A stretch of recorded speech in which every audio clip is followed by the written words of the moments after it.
All right, it is 6 o'clock. Sorry, that's me. Me too. Okay, sorry. Welcome, everybody. I would like to call the Concord Carlisle School Committee to order. Recording in progress. And I would like to call the Concord Public School Committee to order. And apparently the school committee is having some challenges with their audio. So, welcome everyone. First, and I will just say Aisha is online with us. I don't see Michelle here. Aisha is here.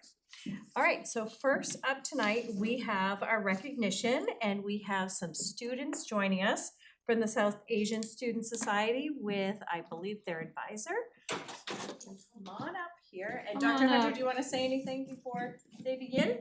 Oh, I'd be happy to. So we're excited to have the South Asian Student Society here. They're gonna share with you mostly the Diwali event, right? But probably you can share some other things you're working on too. And we're thrilled you could come and that you took some time to put some information together and that we can share it with the entire community. So I am going to share your slides. And just for anybody that's watching, we do get our recognitions that are recommended from our high school principals at the region. And the middle school, not the middle school recognitions, I'm sorry, the Concord Public recognitions also come from our principals and the superintendent. Great, so thank you, Sophia. We just wanted to start off by thanking you all so much for the time to present here today. We're really excited to be coming to you from the South Asian Student Society at Concord Carlisle. And we're going to share a little bit about our Diwali celebration that we recently had in November. My name is Leah Pavlov. And I'm Celeste Pinto. I'm gonna be your person. Tell me, Yeah. next slide. Next slide. Okay, point at me, whatever you wanna do. Yes. Perfect. So we had the idea to start SAS as a South Asian student affinity group 2 years ago when we identified a cultural need in our school community.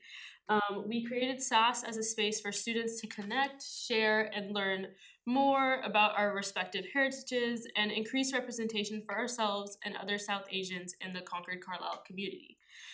We have representation from several countries and regions within India, including Gujarat, Goa, Kerala, and Tamil Nadu.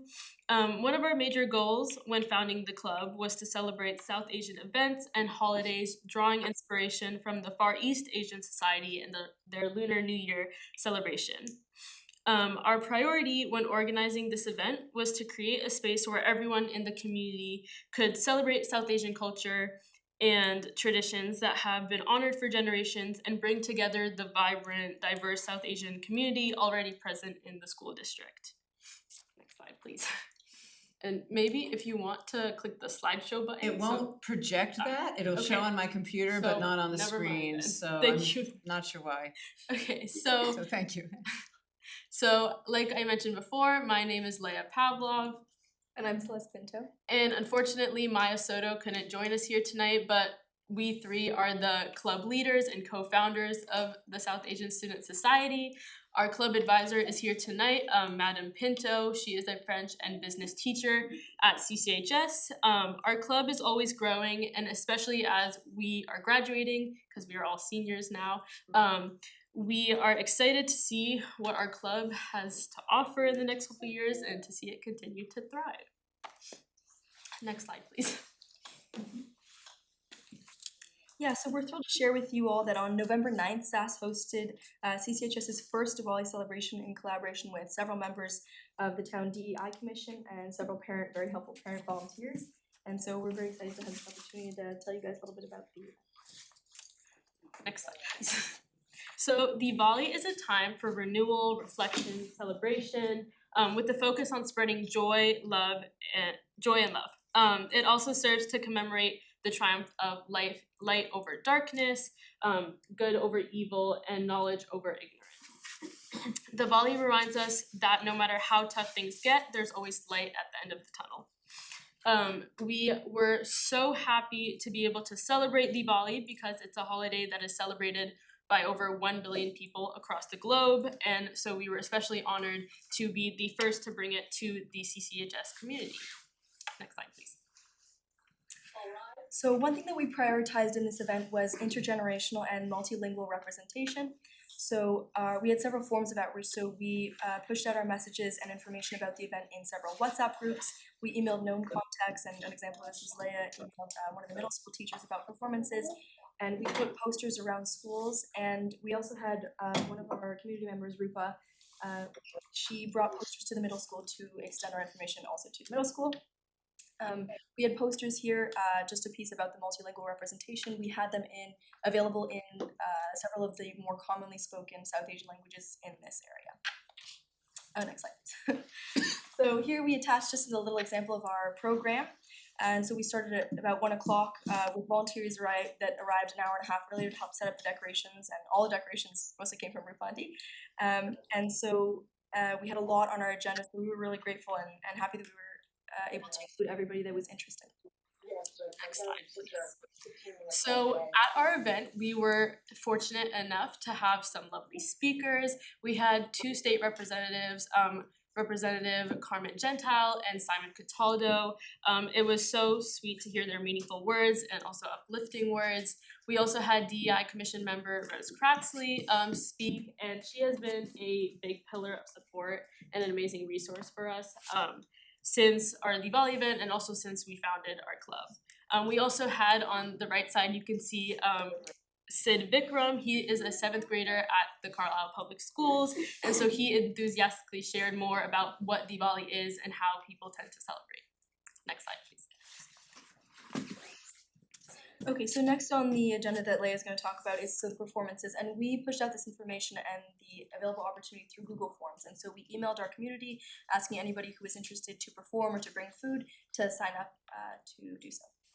Yes, so as you can see in the top left corner, our SAS leadership team put together a little performance. It was a fusion of Indian classical and Bollywood dance. On the right, you can see some images of some of our elementary school and middle schoolers who volunteered and put themselves out there to perform in front of, as you can see, our large audience in the bottom left corner. In addition to our large audience, we also had Minuteman Media there to cover it. So if you're interested, on their YouTube channel, you can find the event. In the middle, we also had the New England School of Music, some musicians from there who were playing the drums on Indian drums called the tabla.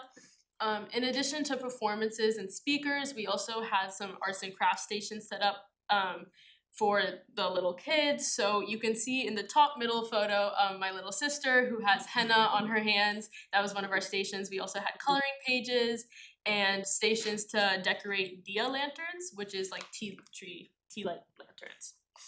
Next slide, please. So about the food, we pushed out a sign up, so another one of those sign up forms through communication channels, the ones that I mentioned before, for people to bring food potluck style. So we had about 20 sign ups, so for different sides, main dishes, desserts, and more. We also had people bring in different cutlery and plates and napkins and all the necessary items. And so we waited till after the performances so everybody would be able to enjoy the entertainment and then get their food. And so people had the very enriching opportunity to taste both familiar favorites and to try try new dishes. I think it was a really great experience because it's always amazing to connect over food and to experience South Asian culture through taste as well. Slide. That is the end of our presentation, so thank you so much for welcoming us. We really just wanted to emphasize the importance of celebrating and honoring heritage together to ensure that the CCHS community is one where students of diverse backgrounds can feel belonging, inclusion, and welcome. We really wanted you all to learn more about our affinity group so that together we can pave the way for affinity groups in the future. That's awesome. Thank you so much.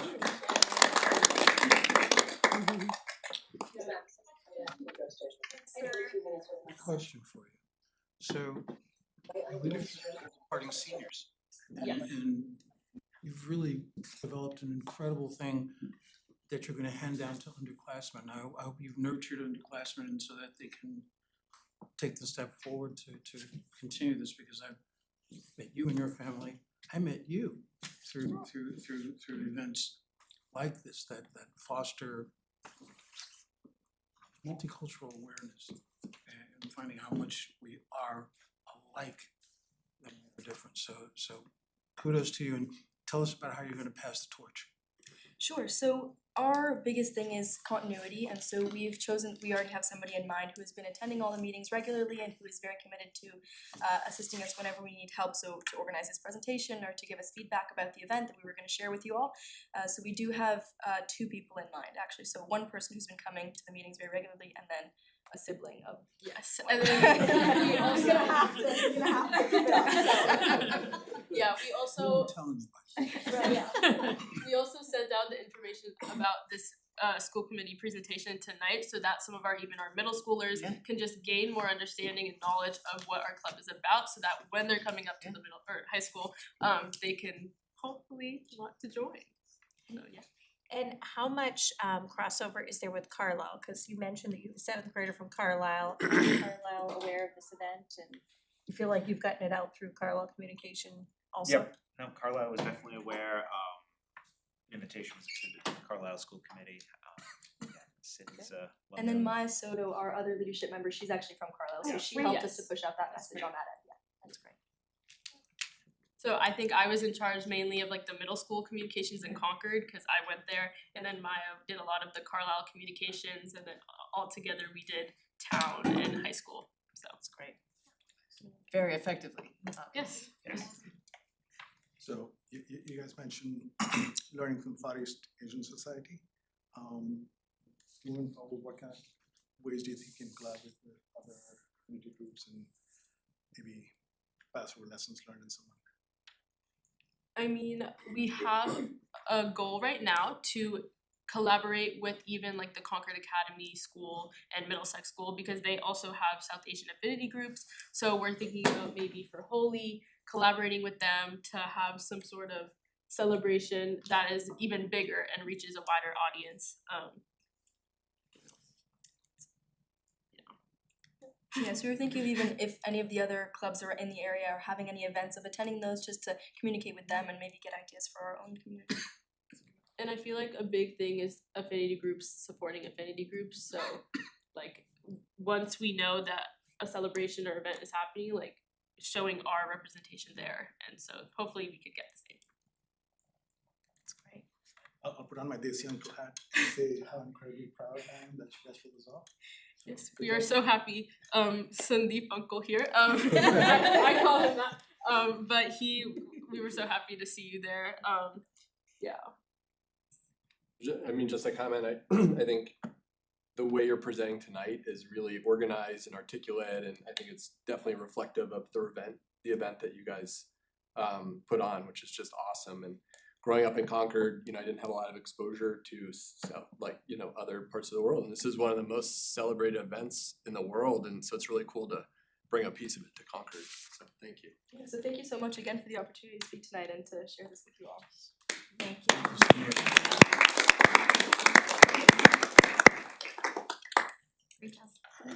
Thank you. Excellent job. We love starting off our school committees with our students. So thank you for coming, and thank you to our advisor who's also with you, I think. Okay. And we are on to our CCHS student update. I see Mark here. Mark, do you know if Maddie or So Maddie, I think it's their first day on the snow.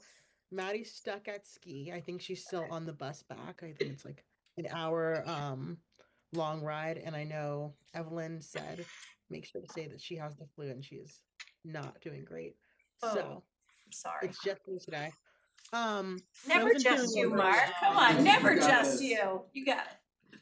I wasn't feeling well earlier and I went home. So that's why I'm on Zoom today. I wanted to make it, but had to show up. Okay, we can jump right into it. I shared the slideshow. It's the same one from before. If you can pull it up, I can reshare it to Dr. Hunter, but Oh, sorry, Mark. no, it's good. Did you reshare? Yes, I can. I can just copy the link and reshare it. Oh, Here. yes, please do, sorry. No. You can probably share from there. In the That's- chat? I'm on my desktop Screen here. share. Yeah, screen share should work, but send it to me if that's easier. I just sent it. But I can start talking about some of the stuff on here while you're pulling that up. So for the past we've had the Spirit Week Assembly, which was great. We had like the Concord grape. I didn't even remember that from last year, like the mascot, and he was running around, and then we did like the whole pie eating contest. So that was super fun. Um, the Thanksgiving football game at Fenway was great. That was my first time going. Oh, now we have it up. Perfect. Thank you. Um, we had the game. It was great. I believe we won. I really do think so because I saw a Yes, bunch of we like won photos by and a stuff. lot, Mark. It was like, I Oh, think 32-0. it's coming back to me. I remember I saw Miss Morano in I the know, we restaurant. saw each other at dinner. It's Yes, great. and then we took a photo together. Oh, yeah, We that's did, great. we took a selfie. Yeah, that was fun. And Mark, you that was know great. that I always say to my kids, like, you're gonna want this later, so that's why I take pictures wherever we go. Like, Oh you're no, I gonna love want it later. photos. You just don't know it right now. Okay, so student government. Oh, I can jump to Thanksgiving lunch, and that was great. I co-led that with junior Charlotte Jackson on student government, and that was super great. We did it with the Concord Aging on Council, and we did it last year, but this is the first time leading it, and um, it is a lot more work than it seems getting the donations together, and reaching out to like different businesses, but it was worth it in the end, and I know the people from the Concord Aging on Council really enjoyed it. Um, okay. Student government and Key Club. So we joined together with Key Club. I'm technically on Key Club, but I haven't been in a while because it clashed with my other clubs. But they did their own drive for food, food drive for Open Table, and we all were doing it in the same week during like Thanksgiving leading up to it. So we decided like why not just join together. So we did separate drives, but did one big like donation, and we ended up donating 770 pounds of food in like cans and beans and stuff like that. Um, for the next one, oh, the Bouche Noel concert. So the like language department, French, did this contest where I guess it's some type of cake. Maddie out of this, but my other friend Maddie participated, and I know that it's like a thing that they do every year where it's like a roll cake, and then you like have this filling, and it's like a contest to see who has the like best Bouche Noel, and then they go around to like tables and then try them and like rate them, and then I guess somebody wins at the end. I'm not really sure what makes like the perfect Bouche Noel. I think it has to do with like the roll, and I know that it takes like a lot of time to be able to like roll it. I'm not sure if anybody's familiar with that. The Bouche Noel.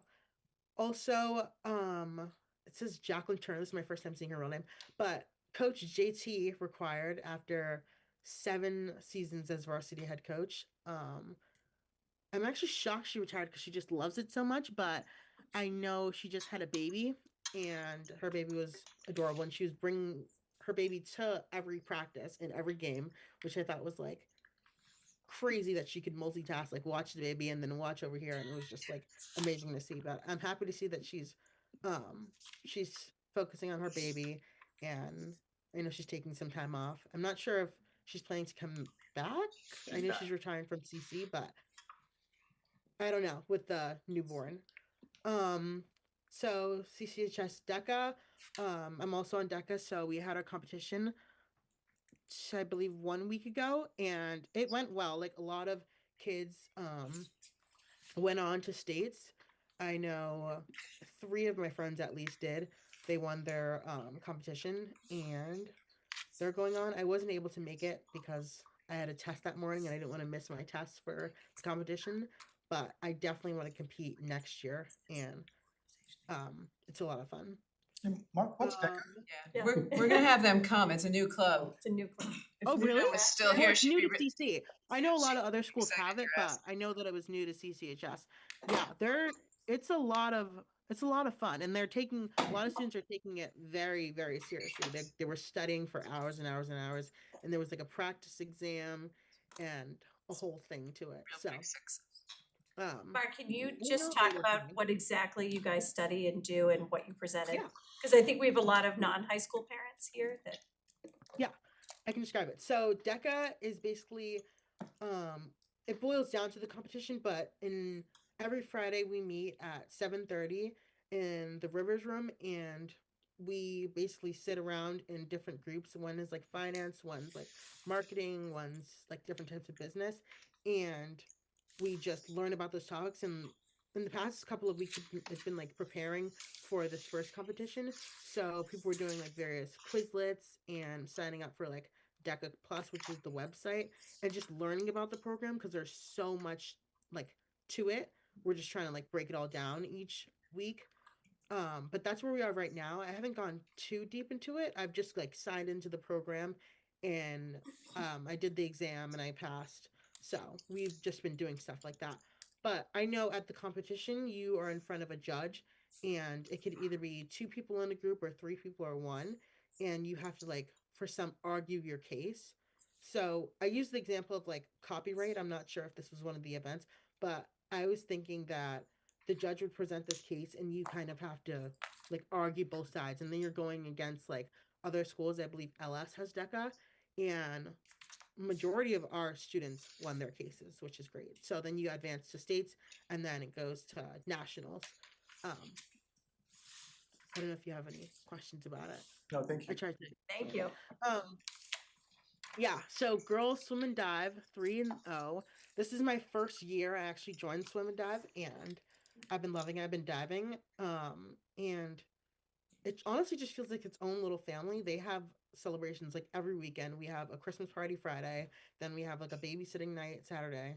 So it's been amazing. The group is amazing, and they've been performing really well this year, as they usually do, and they win states. Um, Wrestling is running a popcorn fundraiser. I added the little QR code down here at the bottom if anybody wants to scan it to donate. But I guess they're just fundraising for the season. I was talking to my friend Kyle, who's also on BSU with me. He was here on school committee, and he's one of the captains. So he asked if I could include this. Um, Prism is having the concert this upcoming weekend. I can explain a little bit about Prism because I'm still learning about it. I'm not exactly sure what it is, but I know that it's a concert and that it's majority student led, and it's happening this weekend. And there's like little sub things that happen. It happens at CCHS in the auditorium, is what I know. I'm hoping to make it there this weekend, before the Christmas party for a swim. And everybody's super excited about winter break, and I can jump to Multicultural Food Fest. I think that's better. Um, I know for Multicultural Food Fest, I'm trying to have a table this year, but it is a lot of work to set up, and I really applaud everybody that like makes it out there, especially if they live like far away, like Boston, to come and have a table and set up and do all the stuff. Um, yeah, I don't know. I also know that Vision of the Graduate, which I'm also doing this year, is they have a subgroup in the group, and it's like the families that speak other languages. And I think they're working with Dr. Under. I'm not sure what they're doing again, but I know that they're working on the Multicultural Food Fest to get more families that might not speak English to come join us. I'm not sure if you can speak to that, but Yeah, that'll be Vision of a Graduate's in my update too, so I'll take it from there. oh, okay. As always, okay.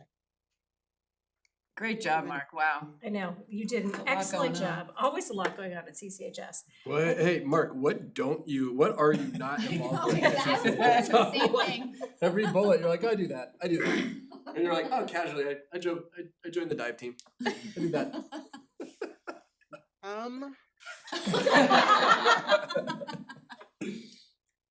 I like that Can't think- pause. No, it's all good. You don't have to You're answer. so engaged, Mark. It's really impressive. I know. Yeah. Good for you for joining the dive team, because I had a diver, and diving is not for the faint of heart. You Yeah. have to have a lot of courage to get on that board.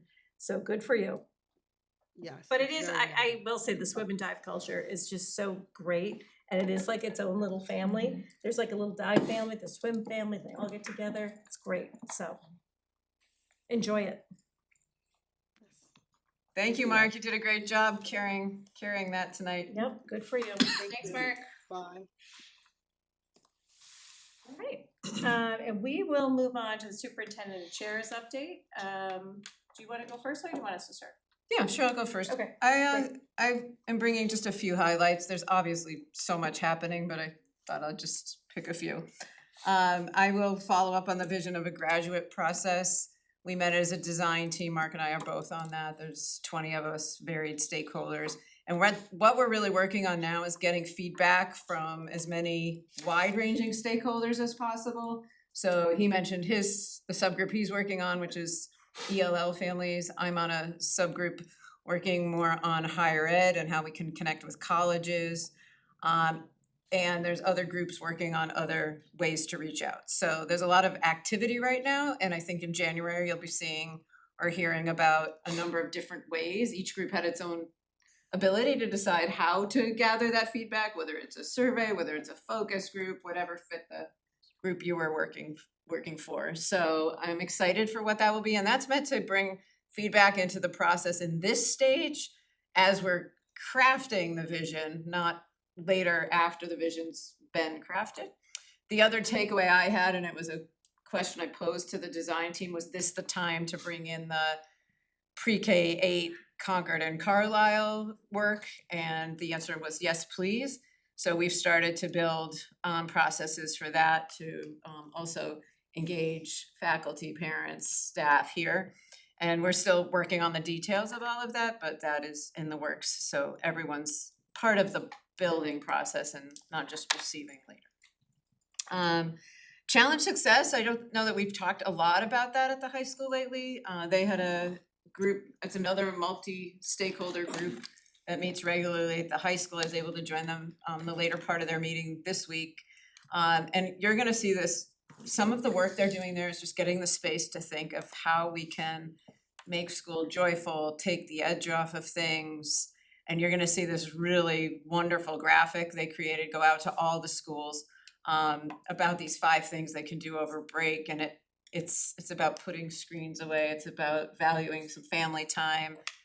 One of them I loved, I think, and it's numerical, so I think learn 2 new things, do 1 service act over the big, just this really powerful graphic with a message of like, take the break and make it meaningful. So we're working on making it so it's going out to all of the pre-K 22 schools this week as a common vision of, and don't just chill and do nothing. Yes, relax, but like where can you find those special moments with the time off that we have? So I'm excited for that, and I think that was a nice way to loop back to challenge success and how much that matters to us and the work that is still so impactful at the high school through that program. We did have our first meeting of the Anti-Semitism Coalition a couple of weeks ago. Again, multi-stakeholders. We were able to have parents from both Concord and Carlisle from the anti-Semitism group that has formed. We had students, which was incredibly important, from the JSU, both advisors, and a number of their administrators, school committee, and just an ability to sort of talk through where we were at. Rabbi Tomasho was able to join us. Rabbi Darby had a conflict, but we'll make sure he comes to the next one. And it was a really valuable discussion. A lot of great conversation about what we're working on, the impact it's had, areas of growth still. And I can't understate the student voice in the room and how much that mattered, and just continuing, intent and impact. If we can do all the things we want to say we're going to do, and if we're not really impacting their worlds, then it's not what it needs to be. So Question for you, what did you take from that interaction at the Anti-Semitism Coalition? What did you take from the from feedback and how the various different stakeholders were feeling? yeah, I mean, I think there was a lot of validation, which that the things we started to build in the summer and the plans that we said we were going to work through were starting to matter. And then there was just this ongoing dialogue of we need to continue to open these conversations up. One thing we've heard from a number of the student groups is the message is anti-hate that they want to promote, not just any one group. And I And I've heard that from multiple groups now, so I think we're really trying to embrace that message, especially in the new year, as that's the goal, right? We want everyone to feel safe and that they belong. And Lynette and I sit on that committee from the school committee. And it just hearing from our students and, you know, one of our seniors, he said, I'm just so grateful for the opportunities that we've had and like they almost couldn't believe that they've gotten the JSU up and running so quickly. So that was really good feedback for us. They have 2 advisors that came with them too, so to really hear about what's happening in the high school, it was really impactful, so. And then my last update is on sustainability. We are reconvening the district sustainability committee, which is on your agenda to help me know who wants to attend. We're working through some structural pieces in terms of the teacher leadership role and trying to look at that. Priscilla Guiney, who we're so grateful did it for a number of years, stepped back. And we're watching for grant opportunities. I know this is a joint meeting, but we're certainly supporting solar on the middle school and working with CMLP effectively. And the list kind of goes on and on. So we'll have more updates after that committee meeting, but it's certainly a important value for us, and I'm glad to get the structures back in place. And that includes multiple stakeholders as well.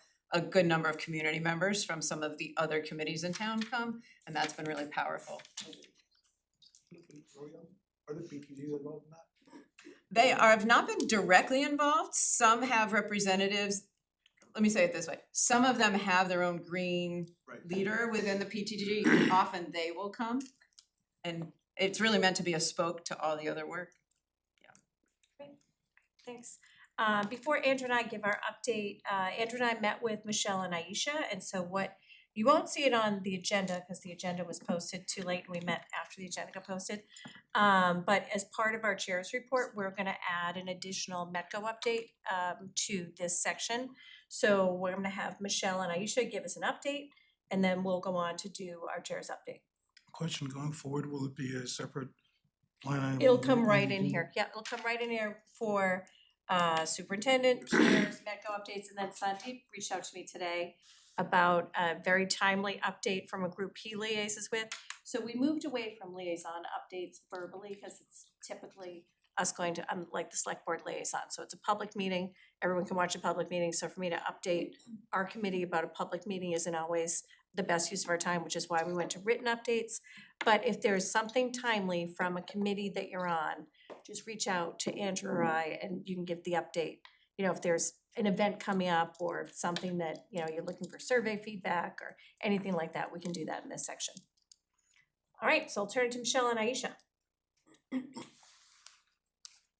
Is Michelle? Yes, Michelle. Michelle's on, yep, she's on too. All right, I'll do a K through 8 update real quick. I met last week with a small parent group and METCO leadership. Parents met with Solange and discussed some issues, achievement gaps, and questions about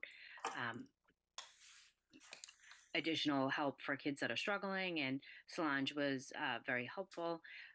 Today we had the METCO end of year party at launch, and I was able to meet up with Andre from the middle school, and there I learned that 23 out of the 26 METCO students in the middle school made honor roll, and 4 of those students made the principal's list. So that was really great to hear. What else is going on? We have a meeting set. I think Aisha will speak to this about the potential of a new parent group forming set for next month. Go ahead, Aisha, I'll let you go. Yes. So it's been exciting to hear. We've gotten a lot of feedback from different parents at all 3 levels, the elementary, middle, and high school. Parents that are interested in forming another group, whether that be a PTG or just a METCO parent group. There is a ton of interest now to form one. So I think that there is a great need for it, and we're looking forward to it. That's great. And do you have that meeting, did you have a date for that meeting scheduled yet, or is it just in January at some point? Michelle, do we lock down a date yet? January 10th. Yeah. All right, so you'll continue to update us on that and where we're at, so that's exciting. All right, anything else? No, do you, Dr. Hunter, are you planning on meeting with the BSU? I know you met with the JSU. Are you planning on I meeting with the did. BSU? I was there a week ago-ish, something like that, and I'm planning on going back regularly. All right, thank you. I know they have a potluck. They have a potluck planned for next month too. So Oh, great. That's- Well, that sounds like a great meeting to go to. All right, thanks so much. And you know, it was great that we met because I think that like there's like a good thing that comes out of sometimes things we do in between meetings is to make this a regular update. So you'll see this going forward. So thanks so much. All right. One thing I wanted to point out Yep. tonight, because of the meeting, we won't be able to attend, but over at the Harvey Wheeler I know, is it's the the Hanukkah's, yeah. fifth, I believe, annual Hanukkah celebration for our community. Collaboration between the town, the DEI Commission, the Tourism Bureau, and I didn't get a chance to get any of the food, but there was singing and some dancing, and we should keep in mind when we schedule for next year, but it's a wonderful thing, again, collaboration between affinity groups, community need, and our town, so wonderful. Great. Did you go at 5? Yeah, Oh, so you popped in, good I for popped you. in before we came here, yeah. Good for you, all right. Popped in, danced, came back. But did not eat, so. Did not eat, okay. Thank you, all right, Andrew, do you want to do CPS? You want to do the region? Yeah, I don't have, but it's all been all about budget the last couple of weeks, so, and Bob, I don't wanna steal your thunder, so you will talk about that. All right. You can, I won't talk. Yeah. All right, great. I'm just gonna be super brief too, because we're really gonna try and be cognizant of people's time tonight and keep us on schedule. Just at the region, the big news is that the amenities building, which is the bathroom building at the high school, CPC in Concord has agreed to fully, well, they haven't agreed to, they voted to fully fund the amenities building, the Concord share of that. And then we also went to the water and sewer mission and had approval on the appeal of that. So I think that we learned an awful lot about sewer and water hookups and things like that. It's really exciting, but you know, I think that the end result of it is the collaboration between all the committees and the conversations that happened in between meetings, you know, between chairs and answering questions and getting some of those things resolved. It was just, it's been really great. So now we're looking forward to going to Carlisle, and Brian is Yep. gonna lead that charge. Yeah, and we've started the conversations in Carlisle. Carlisle CPC actually just had their first meeting on Monday night. Okay, And it is known that this is an application that's forthcoming. great. And it's mainly the same members from Okay. last year, so they're quite familiar with it. Okay, so we're gonna fingers crossed on that one. I had this morning was the chair's breakfast, which is always informative of everything that's happening around town. So I learned about the conflict this morning between the event at Harvey Wheeler. So that seems like it was a great event. And then the only other thing I had is the chairs roundtable of school committee chairs is gonna continue. Concord will be the permanent host because apparently out of the 20 towns, we are exactly central. So one of the other chairs from AB put it into ChatGPT and said, where's the most central location? And it's us. So we'll be meeting mid-January and then we'll continue to meet monthly. And it's actually a really interesting group. You can pose a question out there. So for example, cell phones, I pose that question to all the chairs and you get almost immediate feedback from all of them. So we have a pretty good email system and you filled out the spreadsheet, so thank you for that. From Carlisle, so Brian also will hopefully be able to join us in January. And I think that's all I had for the region. The only one other thing, just to let the committee know, on January 21st, we are inviting our school attorney, Peter Sumners, to do a school committee training and workshop. We have a meeting that night, Concord does, and Brian and Lynette are going to come at 5 for the workshop. And it may be on Zoom, if you'd like to Zoom instead of coming in person. Okay, I'm happy to. just happy to come over in person, okay? And so It's not this, that far. yep, so this is just legal requirements around student privacy. So we're gonna do that training on January 21st. So that will be an earlier start time. Is everybody good with the 5 o'clock start on that? Yeah, okay, good. All right, I see yeses from Aisha, all right. Thank you, and that's all I had there. All right, so I will You move said on. somebody try something. Oh, sorry, Sandeep had something, yes. I said it at So- the beginning, but not at the end, sorry. I'll claim time. So we're part of the bias and hate incident reporting group. We've had multiple meetings over the last month-ish. Michael's been at every one of the meetings, thank you.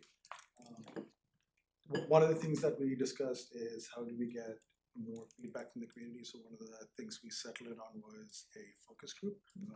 So the rest of this is going to be for the public.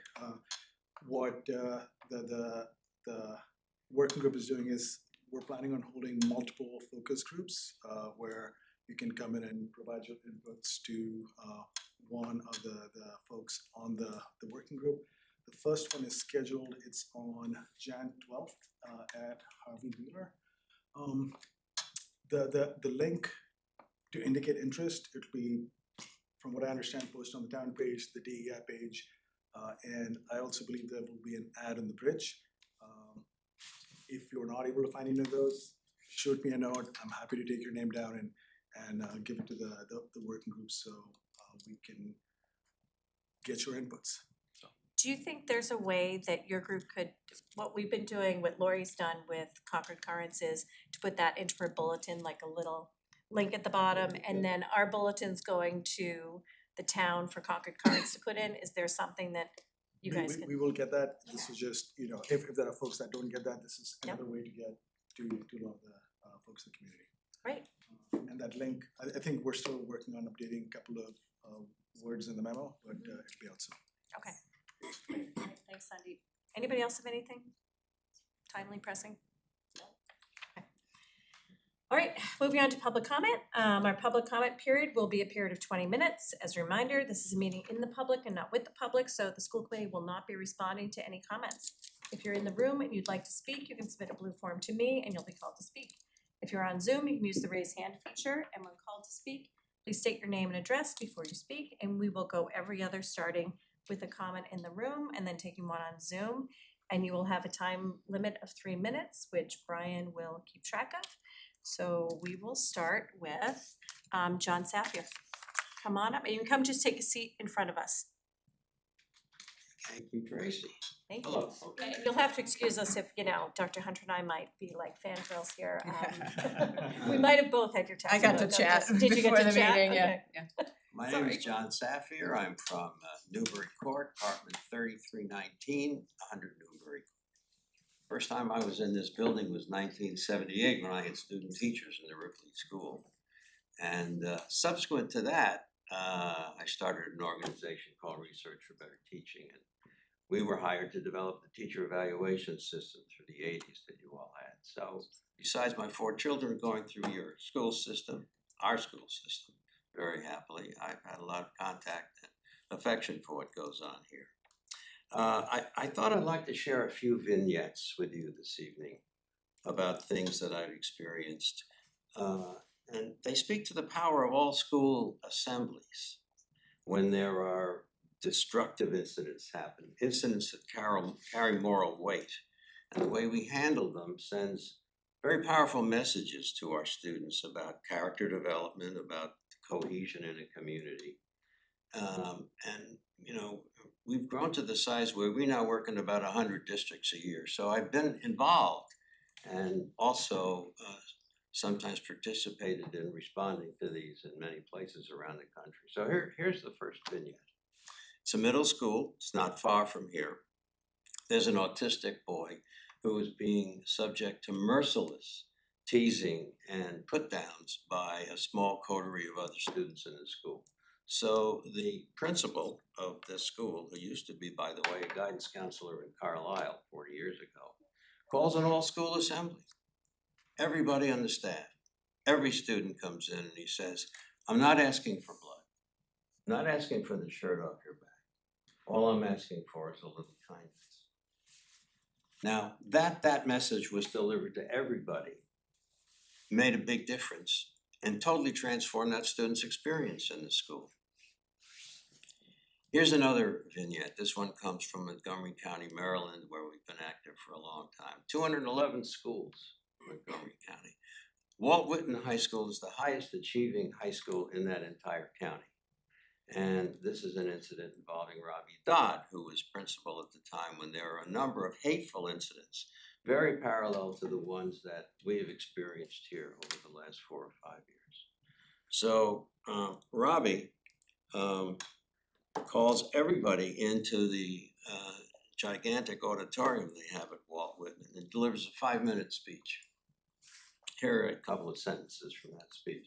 We have a problem in our community, and the only prayer that we have of solving it is to work together, however difficult that may be at times. Ultimately, we want students to lead this work. Parenthesis from John, and I compliment the work I heard about tonight, where you're bringing student voice to the anti-Semitism and the anti-racial groups. So Robbie goes on, we applaud members of the student body who have stuck with our student anti-racist program through uncomfortable moments. This is the level of commitment that's going to give life to our counter-narrative of inclusivity, kindness, and empathy. Every student deserves to feel like Whitman is their school, safe and a welcoming place to thrive. It's the responsibility of each of us to stand up and speak out against hate. Now, the fact that everybody in the entire school community hears that message at one time makes a big difference in the kids' understanding of what the grown-ups stand for and what they want for us. So I would, a school committee by Massachusetts law has the power to make policy for how things go without micromanaging. And I'd like to suggest that the school committee make a policy that when there are hateful incidents, anti-racist, anti-Semitic, whatever kind, there should be an all-school response that we put in the hands of our own administrators to figure out how to do appropriately. But the fact that everybody would be involved in hearing these messages would then set a tone which would boost the steps that you've already taken in order to deal with these incidents. Thank you so much. Thank you. Sorry you're at time. Thanks.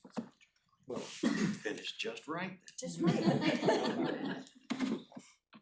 All right, next, we have, mine, is anybody online? No one online? Okay, Ellen Quackenbush.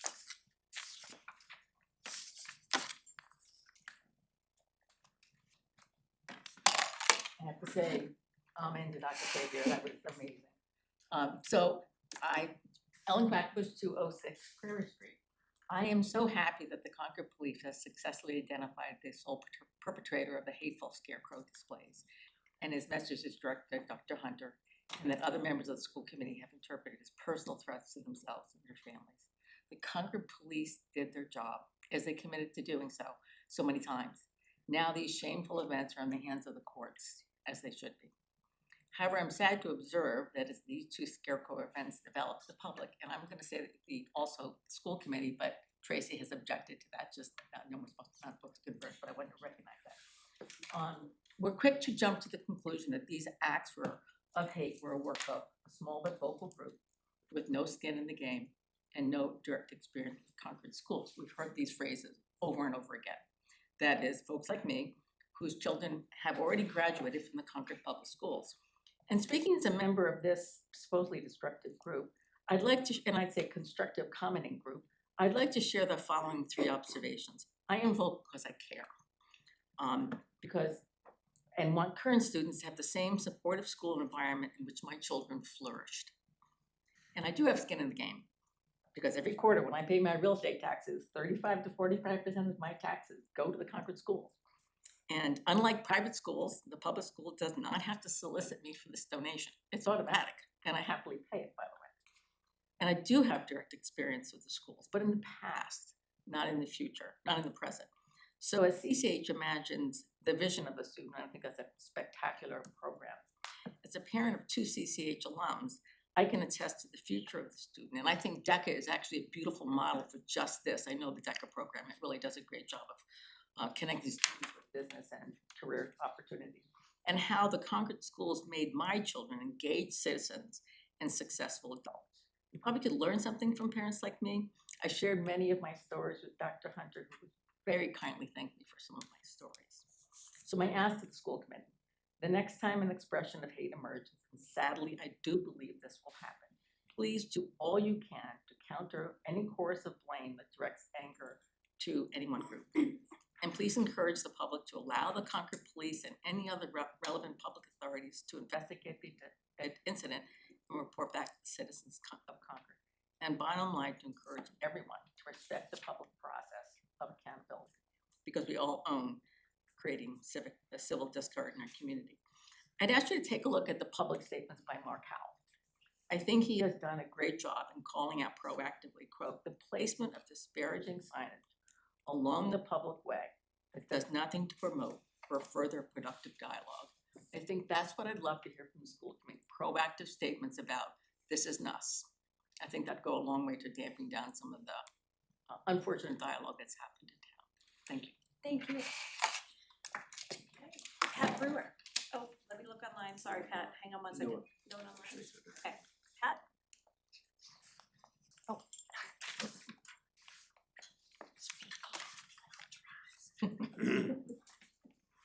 Speak loudly, I'm not allowed.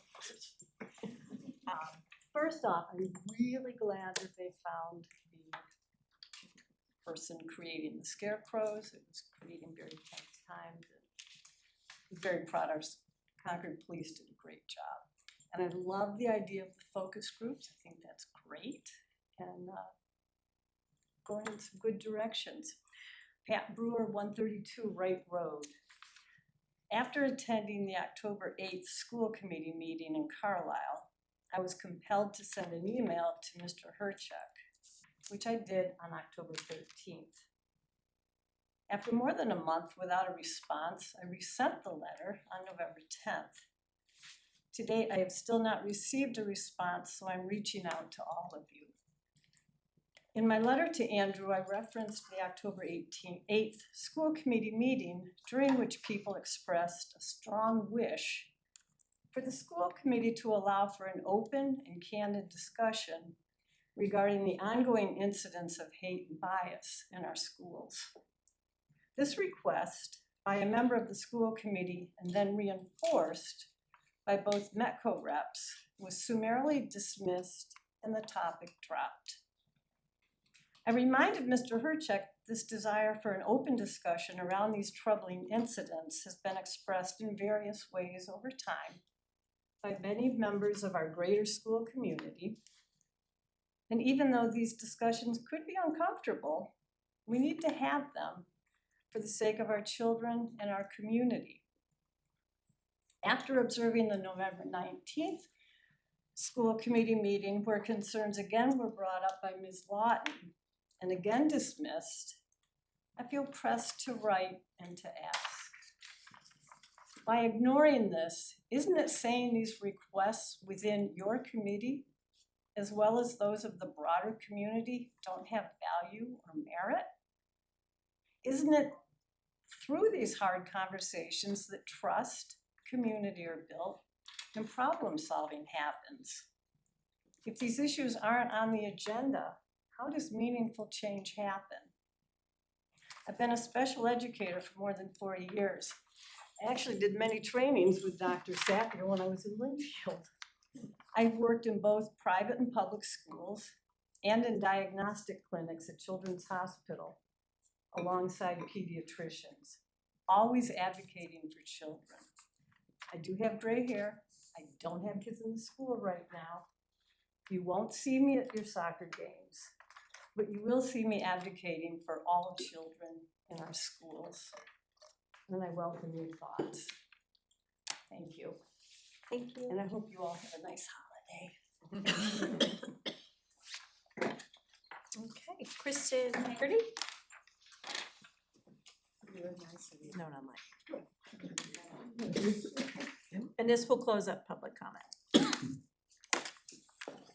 Kristen Haggerty, Revolutionary Road. Thank you all for being here, our elected officials. I appreciate it. I have two topics that I wanted to address. First is you're going to talk about the cell phone policy later, and I wanted to just let you know that I have an 8th grader who does not have a cell phone.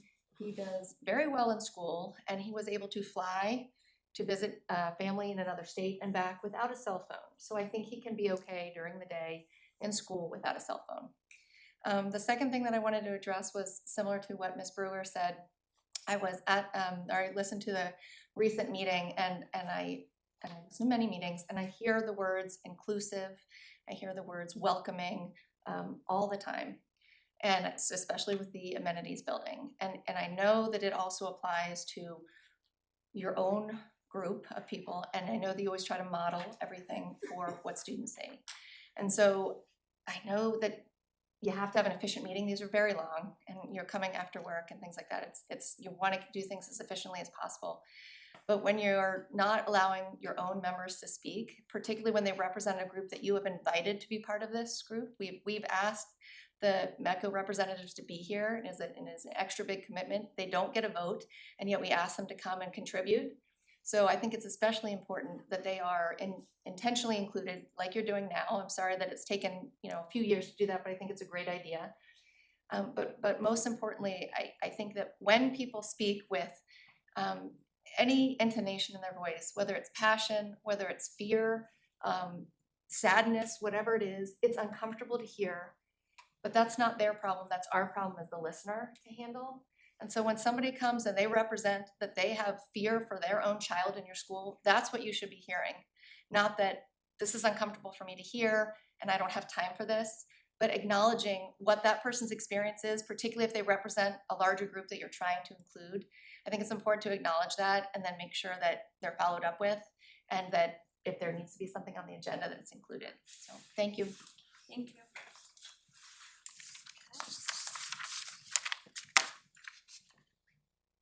All right, next up, we have our consent agenda. And does anyone need to pull anything off the consent agenda before we vote on it? Yes, I'd like to pull B, C, D, and E off. B, C, and D, I've already framed language. I'd pull them off for tone and context. Distribute the language. We can look at them later. Before the next meeting, yep, okay. Before the next meeting. I can get it out later in the day. For the next meeting. E, brought up at the October 8th meeting, and I still have questions about it, so it's something I think we can move on to. So B, C, and D, I will supply the language I want considered. E, I just have some questions on before we. Okay, so why don't we, so E, you have questions on first? Yes. Okay, so let's vote first on, I would entertain a motion to approve items A, F, G, and H. So moved. And do we have a second? Second. Okay, any further discussion? All in favor? Aye.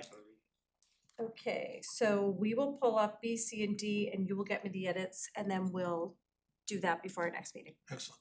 All right? The proposed language, I should say. Yes. Because I think Sandeep, you had some typographical edits, Those will be. but not, yeah, so, but not language, okay. So item E, middle school pathway policy revision. Sorry. So, And this is just for CPS. yes. So as we discussed and I actually reviewed, the questions I have are not about this policy, but about some things we talked about as possible following. Questions that I have about the contact date, October 15th. It's fine that the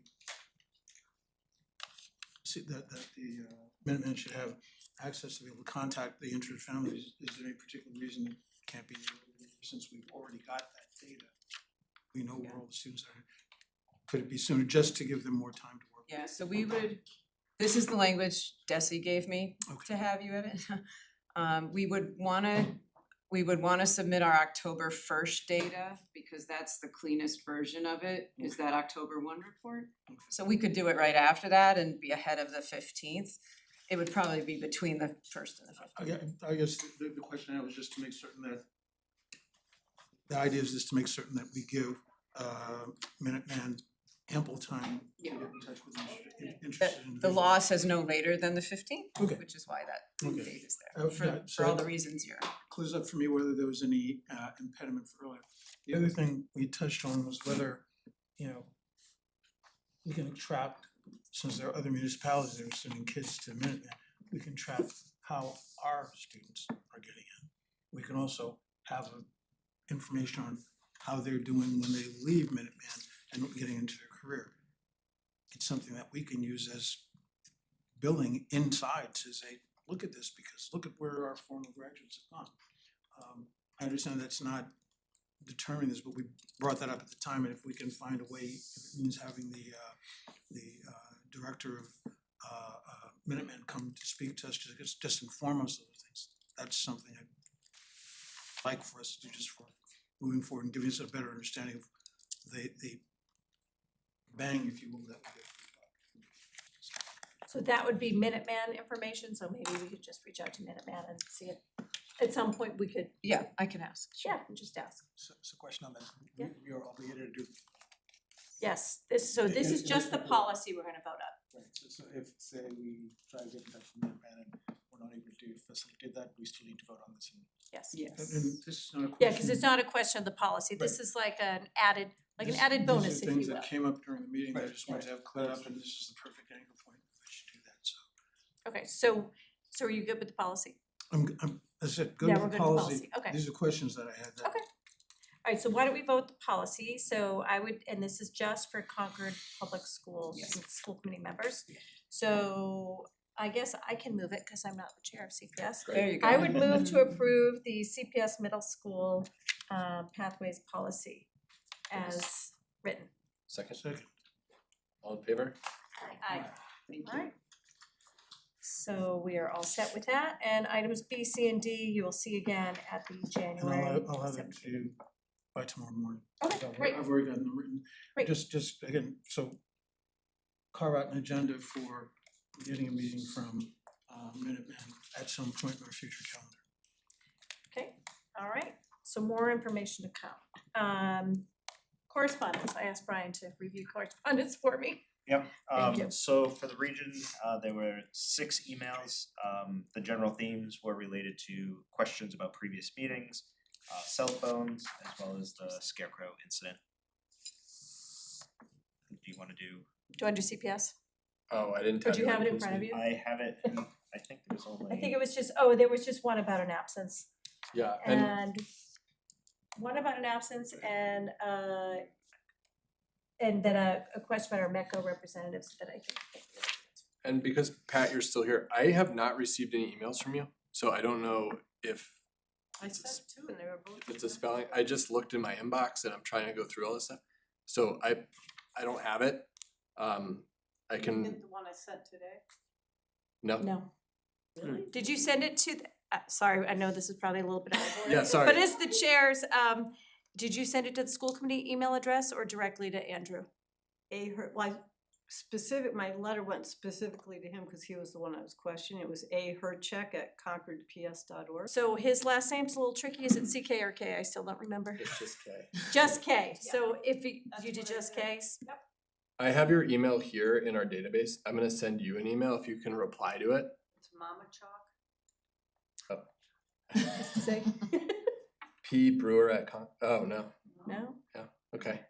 I will follow up with you after this meeting. I'm sorry to take the time. I sincerely did not intend to not reply. I just have not gotten your email. Yeah, yeah. Oh, thank you, I appreciate that. Alright, that's helpful. Okay. Great, moving on, sorry. We are gonna move on to our discussion, and up first, we're gonna have Bob. Are you ready for a budget discussion? Now, just to line this up, we all have all the materials on the budget. I will say that Andrew and I attended finance committee meetings, so we have some information leading into the budget season. They set their final guideline. The region is at their guidelines, so if we have questions, Bob's gonna give us a very high level presentation of the budget. We're not gonna go line item by line item, we have all the information. We are at guideline, I hate to ruin all the good news, but I'll give it to you, Bob. Well, good news in Concord. In Concord, sorry. Yeah, so, and I'm gonna queue up budget discussions this year with the budget story, and I added a slide this year to give me that little bit of window. And then Bob's gonna talk the numbers, and we're gonna do that at a 50,000 foot view. You have the slides, we'll post them to the agenda tomorrow so the public has access to them as well as the line item budgets. You also have a hearing coming up January 7th, which will be the public hearing on the budgets, so that'll be a follow-up opportunity for discussion as well as obviously the public opportunity for discussion on the budgets this year. So in terms of the regional budget, maintaining level service has and is our priority, and we did accomplish that in this. We're always looking to sustain simultaneously our initiatives and our goals, and you know how many goals we have set, both school improvement goals, strategic plan goals, the goals I have with all of you, so we're definitely focused on that as well. What's fed into the story this year in terms of the budget and the finances is declining enrollment. We've referenced it. I think this is the window and the timing where we're gonna talk about it as we bring the numbers forward. The high school's down about 1,150 students. At one point a few years ago, they were well up over 1,300. So that's significant. And it's time we've been adjusting. You'll see the numbers as you go through the slides, but it's time to just keep adjusting. And I'm using the words right sizing. We don't want to be overstaffed for the student population that we have. Bob's gonna definitely mention health. Now, this is the region, so we're carrying healthcare costs, we're carrying everything in this budget, unlike either Carlisle or the CPS budget where the town is carrying those numbers. And those are in guideline in Concord, which is worth noting because they're in guideline, they feed into the big picture to reach that number, and obviously they're going in the opposite direction from where we're trying to get to. In-district special education programming. We are continuing to look at our special education students and seeing a slow decline at the high school, which is good news. We predicted that. We're also bringing revenue in, and the number's sizable enough that our programs are robust enough, other districts are sending children to us. We can actually factor that in as an offset. What is not in this budget is any additional staffing. That doesn't mean there isn't a short list running of what we might wish we have. We're wondering if we can do some reallocating down the road. We have a retirement incentive program out right now that you're all aware of. That deadline is January 15th, so that might bring us a window of opportunity, but we also don't want to use up any of that opportunity should other needs arise. So very important to us has been not just Concord's needs this year, because we'll be frank, Concord is going to pay less this year than they did last. We were able to maintain that as we firmed up the budget. Carlisle's facing a 9% increase. So a lot of our mindset was, yes, we want to meet the Concord guideline, but very much because we want to minimize costs to Carlisle as best as we possibly can. My understanding, that's largely demographic driven. Yeah. Exactly. Yeah, it's the assessment shift with the number of Carlisle kids going up and the Concord kids going down simultaneously has driven a significant increase to Carlisle. And that's part of what we're gonna need to be talking about with them over the next few months. So in some ways, it's great. Concord, we're gonna say thanks, we're all on the same page, and now we need to focus on helping Carlisle manage what this all is, so. And then I guess just before Bob starts, there's Yeah. been an incredible amount of work done on the Concord side. Meeting with FinCom, meeting with the chair and the guidelines chair over the summer, meeting again last week before their final guidelines meeting to really have an understanding of the school needs, and I would hope that this process will continue. Brian's also done a lot of work in Carlisle, meeting with select board. He does liaise significantly with the Carlisle FinCom, which is great. So, just building those relationships to really help people understand what the budget increases are, because everybody understands that they're limited resources. Yeah, and I think just kind of the asterisks I'm putting on a year that's feeling overall successful. Declining enrollment isn't going to keep declining. We're hitting the stabilized place there. Special ed, we're going to not be able to just I mean, the pipeline, you know, CPS, which is for later tonight, we only have 6 kids out of district. You're not going to keep realizing savings year over year in six-digit numbers. So and then a contract that all the contracts are at about 3%. So can we sustain the numbers that we're bringing you this year? I don't know. I think it's good timing that we're able to bring in a budget that is overall, what percentage? 2.75 of the region 1.63. 1.63 operational increase with a health insurance increase of at least 14%. Like, I just don't know. I feel like this might be the year we're just glad it's working out that way. I don't know that it'll continue, and obviously we'll keep working hard to zero base and find the savings and bring you the tightest budget that we can. But you know, just that asterisk of next year may not look like this. Would you remind me the assessment, what's the cutoff date for that, or when is that determined? The split between Concord and Carlisle is based on the October 1st enrollment. October 1st next year? Last Or last year? this past 2 months ago. Yeah. So Bob will take it from there, and it's a conversation, not a lecture, so feel free to.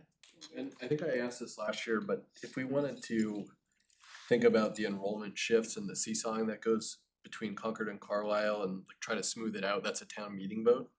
You would need to open the regional agreement and look at a different formula. There's a 3-year rolling average as a common formula, but yes, it's a whole process and eventually It's has to open the land at regional town I meeting. know, Yeah. well, it stinks for Carlisle this year, but it will probably stink for us.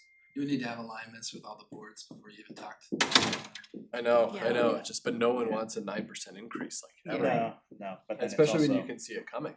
You can kind of see it coming. Yeah.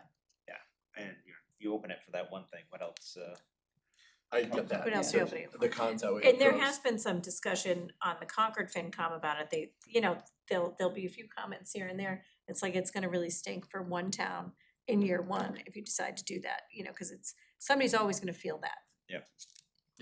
There's also methods of doing it that don't go backwards. It could just, you could go to 2-year average, then 3, like you'd write the agreement. No, there's ways to do it. It would take a lot of time to work through and talk through, but you could not be punitive. You could do it in a way that's not punitive. So But we're not suggesting that for tonight. No, I know, I don't it's, know I that just, we're I there yet. was trying to jog my memory, it's a huge project, but it's just, it's a shame. So this is just a quick high level of where we are in the process. We've done all of the groundwork. We've prepped. We've had all the administrators have prepared their budgets. We've done reviews. We've made adjustments, and so here we are in the green space tonight. And but a little over 2 weeks from now, we'll present to the public in an open hearing, and you'll hear the same presentation again because it's really the first time when we have the open hearing. And then we'll certainly we have the feedback loops as well. But we are at guidelines, so we're hoping that we'll see how that goes. These are our same objectives each year. I just think it's important to leave a highlight here. I'm not going to go through those, but straightforward.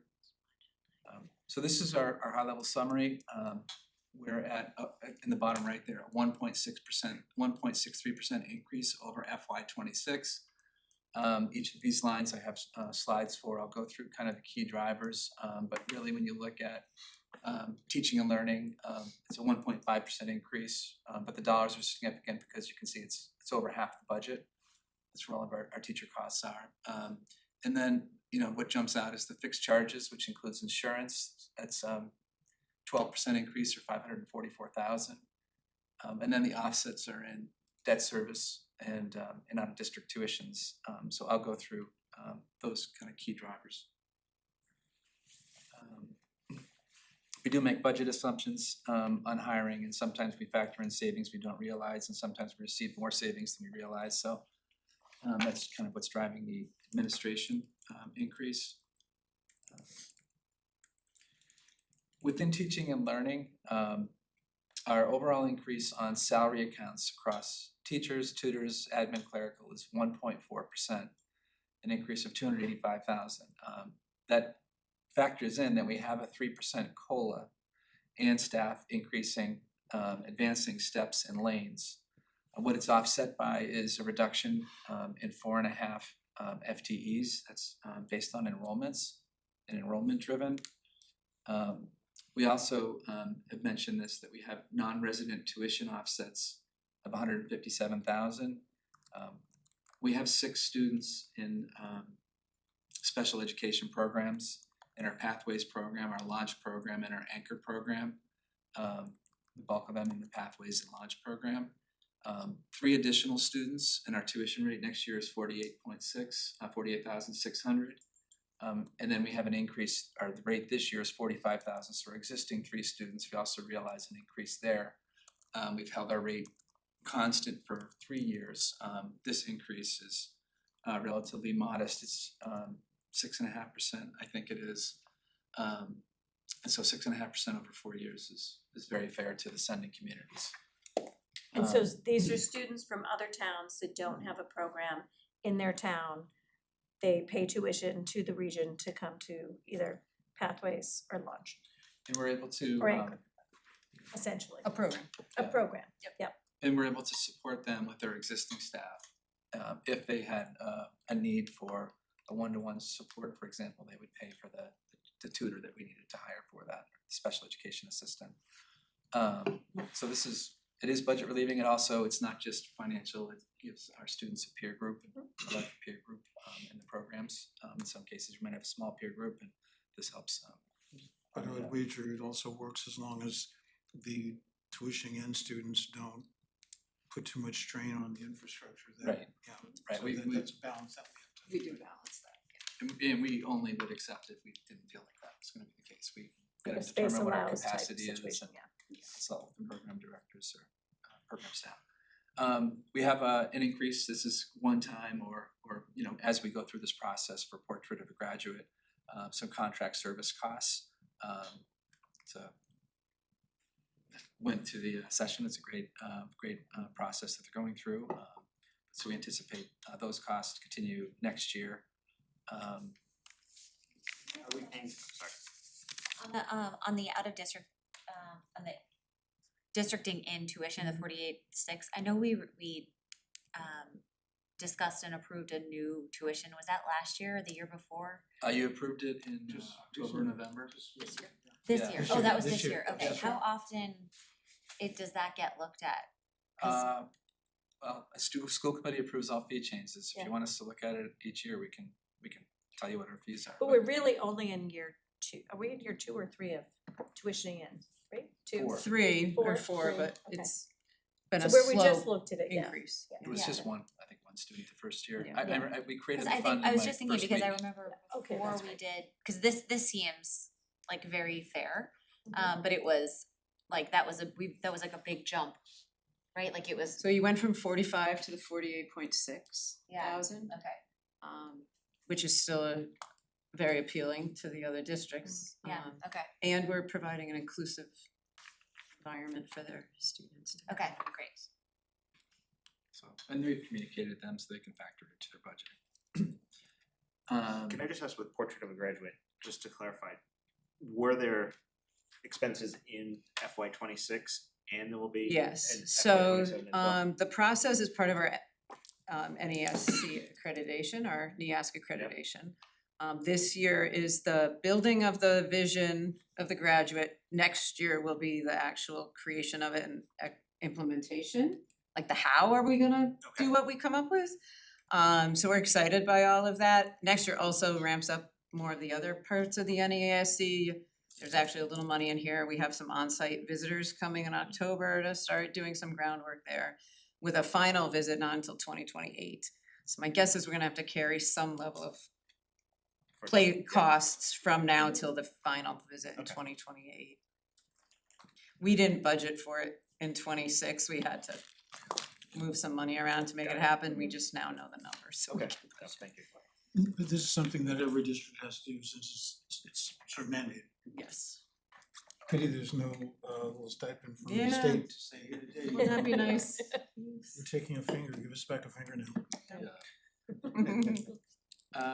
The only comment I'll just make on this is the special ed transportation is going up 76,000, 11%.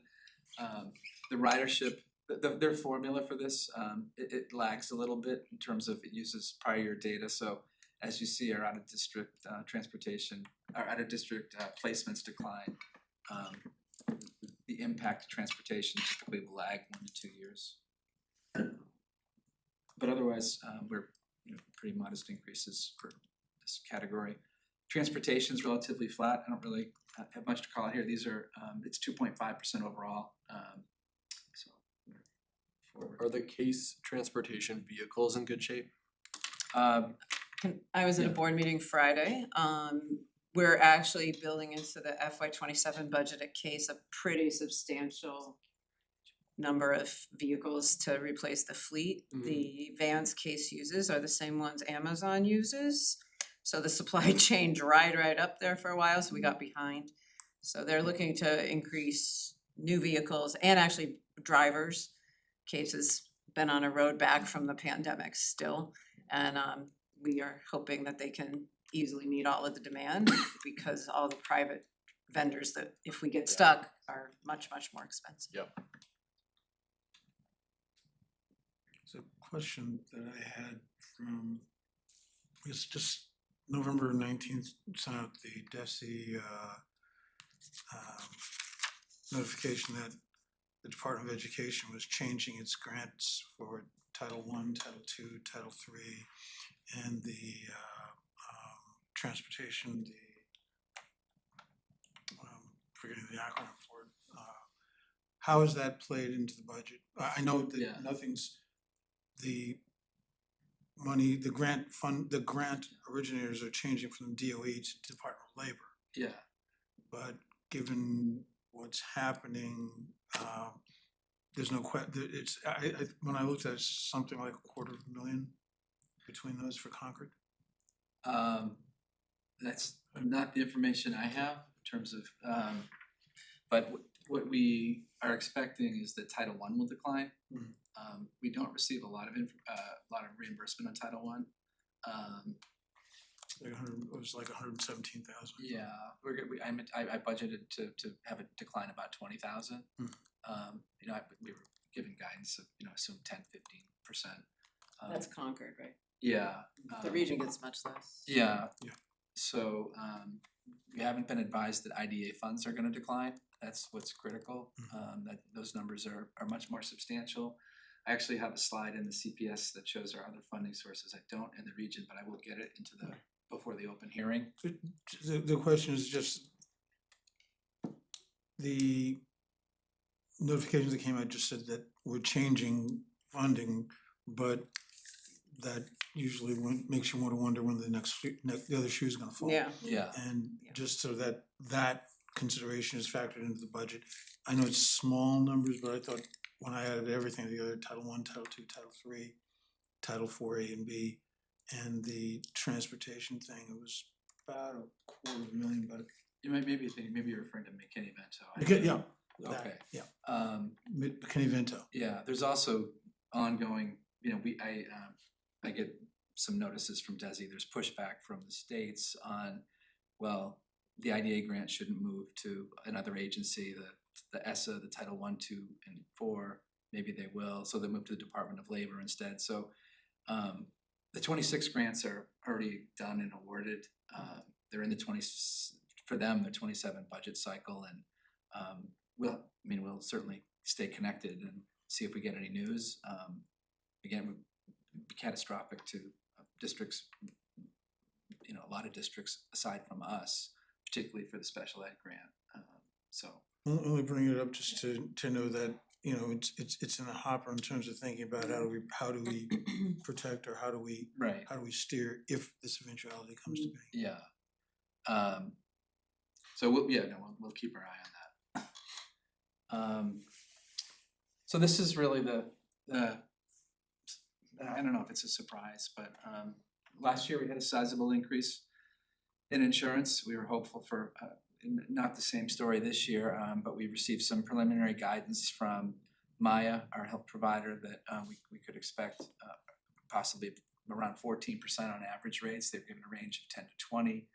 I will say our experience rates in terms of what our claims are relative to our premiums is actually relatively not. It's not unfavorable. It's decent. So what my perspective might be. I'm not the one that sets the rates. It's Maya, but do we get a rebate in that case? No. No, they use that to factor in what, I think it's kind of like just, they price our insurance next year based on that. Yeah. And then they factor in Maya as a whole and our specific experience, so they combine the two, so they don't just look at us, but they say there, overall, we have a lot of claims, particularly because I think it's the OL, there's some weight loss reduction drugs that are driving a lot of these increases. GLP ones. And so Maya's looking at whether they're gonna cover that or not next year. Anyways, just big picture, they're projecting about 14%. Last year, I budgeted a number that turned out to be 4% below where they landed. So we have that effect as well. I thought I was budgeting conservatively, but it was 4%. Plus, I budgeted 12% this year because there are some discussions about plan design, so I didn't go all the way to 14%. I did initially, but made an adjustment. And then we also have some increased participation levels. So 487,000, 20%. You know, we have some one-time savings on some things. This is what I hope to be, you know, something that doesn't continue next year. It needs to stabilize, and that's certainly something a lot of communities are conveying to Maya and other insurers. The other increases are relatively modest. Really, it's the medical health insurance that's driving this overall. 545,000 of our increase is from this 12%. This is relatively small, 21,000. I'll move you past that. Our debt service, we did pay off our landfill remediation ban.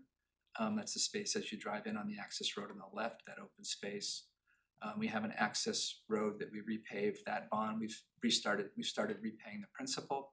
That's factored in this year, and then all of our existing debt service, all of our debt service is set up to be that we bonded flat principal payments. So over time, you see the interest payments decline as the principal balance goes down. So that's what's driving this 226 reduction is decreased interest payments.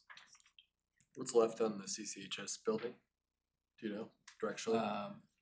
I don't know off the top of my head, but I think our overall debt is somewhere between 30 and 40 million.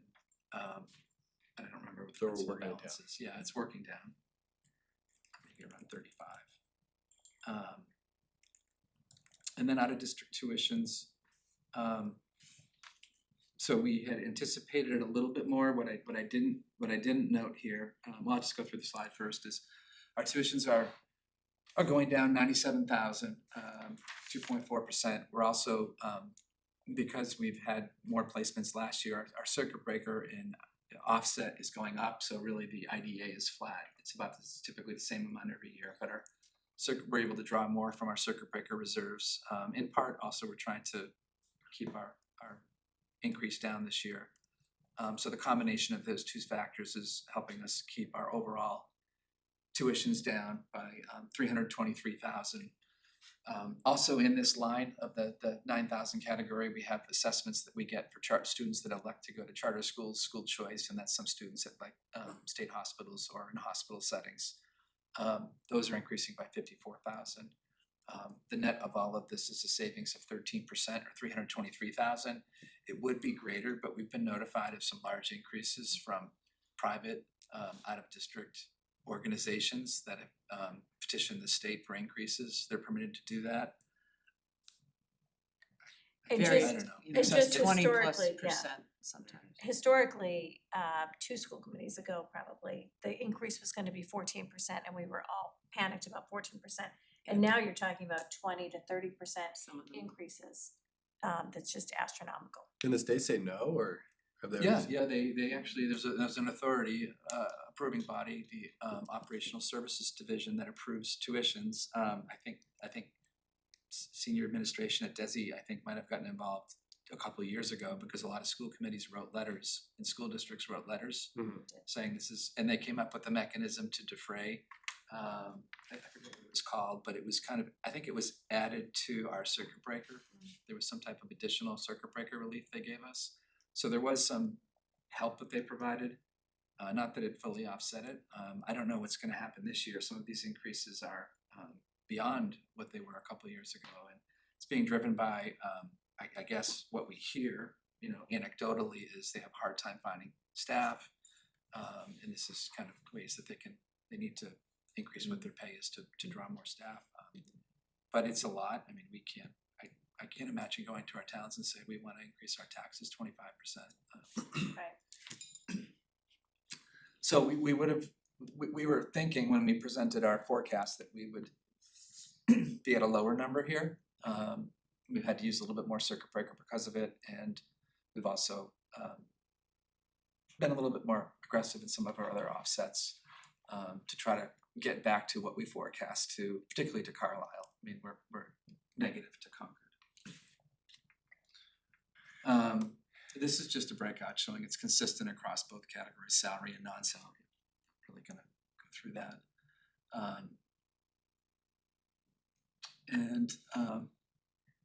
Just showing you that our OPEB fund is relatively well funded, and then from 2024 to 2025, you can see it increased 1.3 million and change. It goes through an audit, it's going through its year-end audit now. We budgeted a contribution of $375,000 this year. You might recall that I proposed in our capital plan presentation that we repurpose this to capital stabilization this year and next year so that we don't have to ask the towns to fund the Memorial Field replacement and a couple other small things. So Bob, can you just clarify that, because OPEB came up in last night's joint Carlisle Select Board FinCom meeting. So this year it's 375. You're proposing that goes into capital stabilization, and next year you also proposing 375. Yeah, I'm proposing that we repurpose OPEB. But it's 375. 375 a year is in there, and I think we have constraints in Carlisle, in both towns, and we're at a high funding level. So this leads to either we, if somebody wants us to cut this, then we have to ask for money to fund Memorial Field. Right. If somebody said, well, keep this in here and find it's a way to take the pain away. Yep. No, I understand. I just wanted to make sure I knew the amounts. Yeah. It's largely because OPEB is so well funded. Mm-hmm. And you can see it's healthy increase again this year. Yeah, and right now we're making revenue on the interest that is continuing to grow the OPEB. And so I account, recall a question from the FinCom Select Board School Committee meeting 2 Mondays ago. I think I'm recalling it from that meeting. Where would OPEB be with those two consecutive 375,000 not paying? Is that some of your calculations? Yeah, I think the 375 is what's less important is the 375. What's probably going to impact it more is the rates increases in our premiums.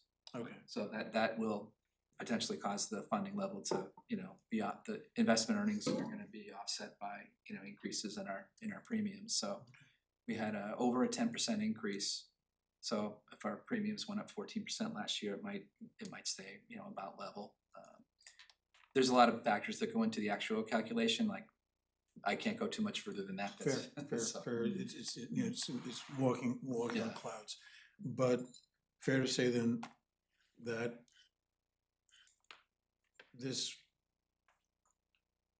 moving money from Peter to pay Paul is going to have a time limit on it. Yeah, it's not a permanent plan. Fair. Yeah. Okay. I think we know we have one specific significant capital need at the high school. Mm-hmm. The other items, I don't know that I can't think of other things that are 900,000. I can think of things that could pop up. But. Well, not that we're gonna be asking the towns. Yeah. Right.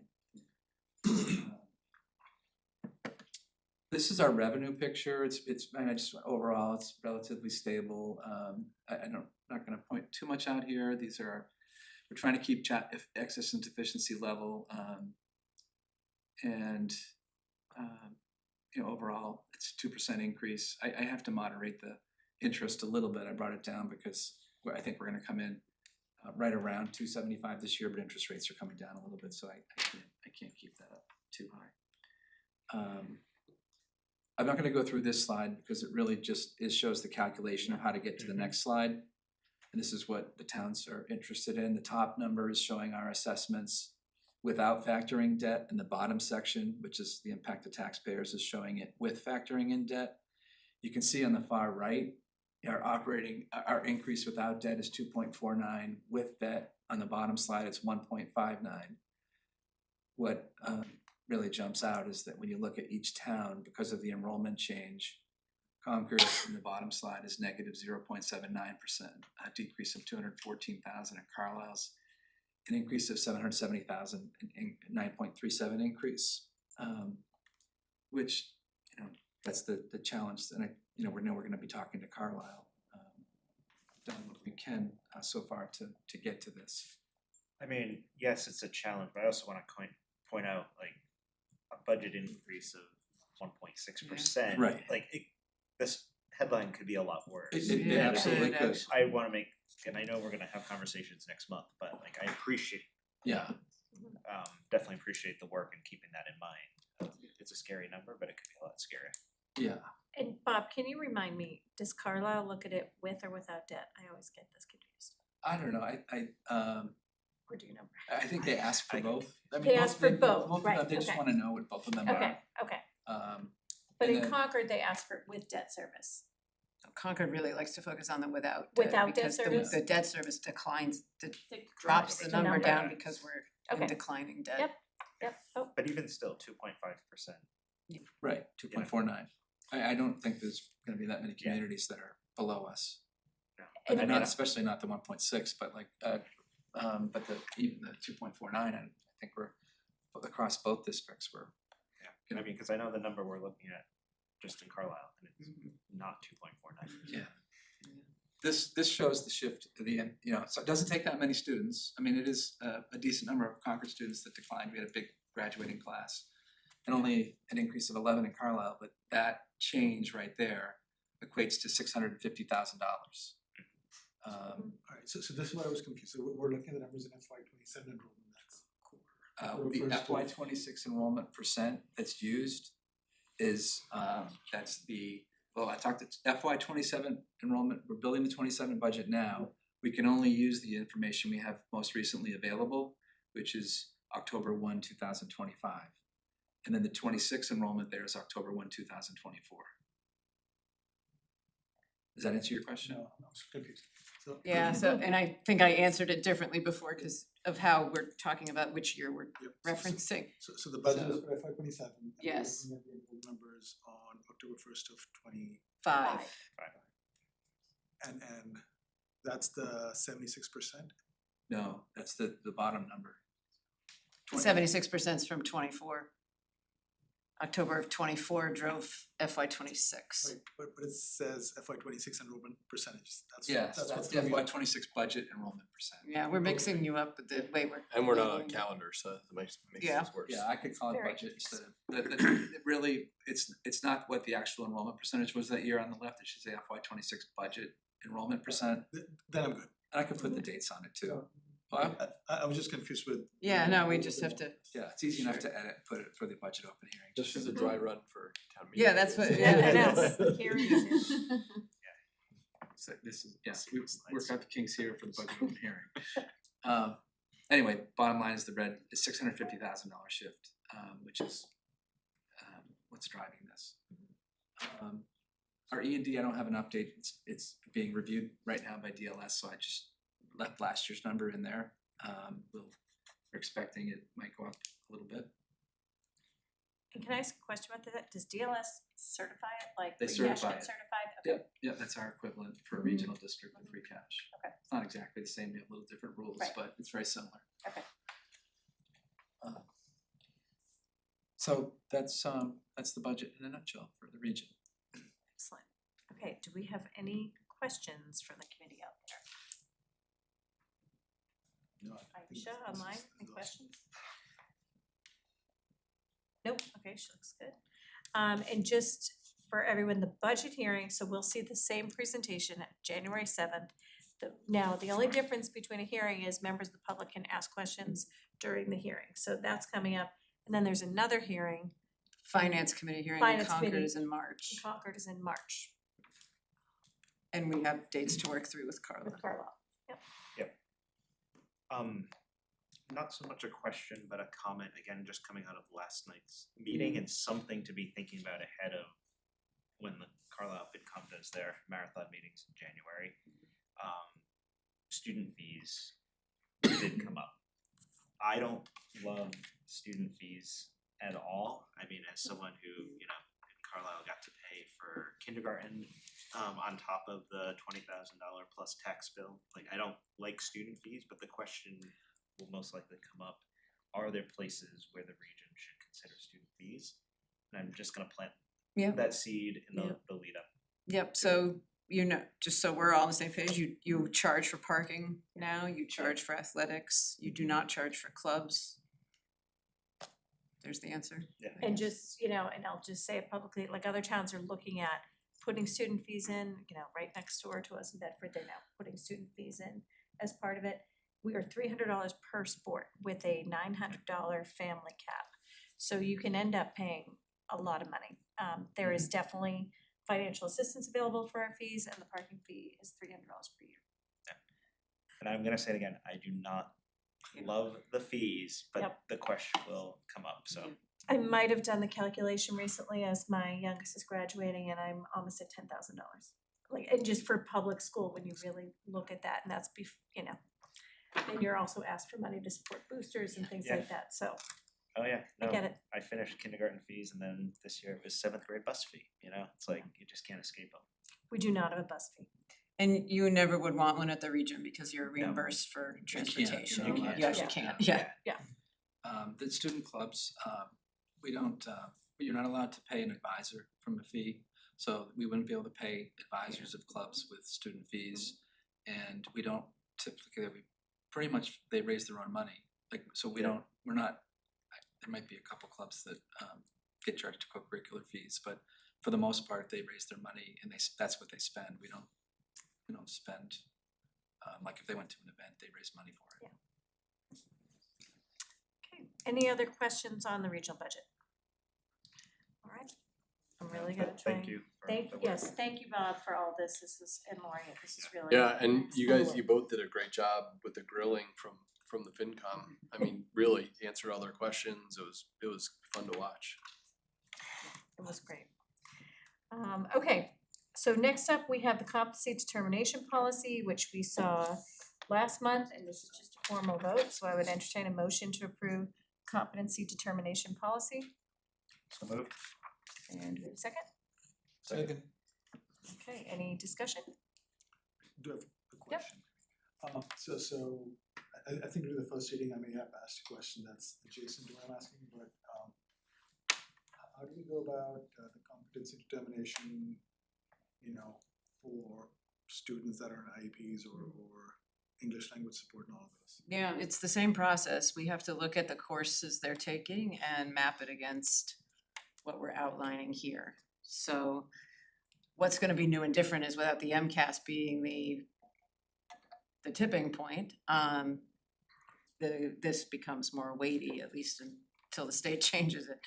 We did this in COVID because there was no MCAS there for a few years, and we would go student by student to look at what course they participated in and what outcome they had. Okay, anyone else? Okay, so ready for a vote, all in favor? Aye. All right, and now we are moving on to a cell phone policy process. And I will just preface this, that this is our very first discussion. We're gonna stay really high level on this. But I'm gonna share my screen and we'll kind of go through a few things, and then I'll be looking for some feedback from the committee. So let me see if I can share this. It's always tricky to see which screen I'm sharing, especially at night. Okay. All right. Can you see it? He's teasing. Having a hard time. Like, son, teasing me.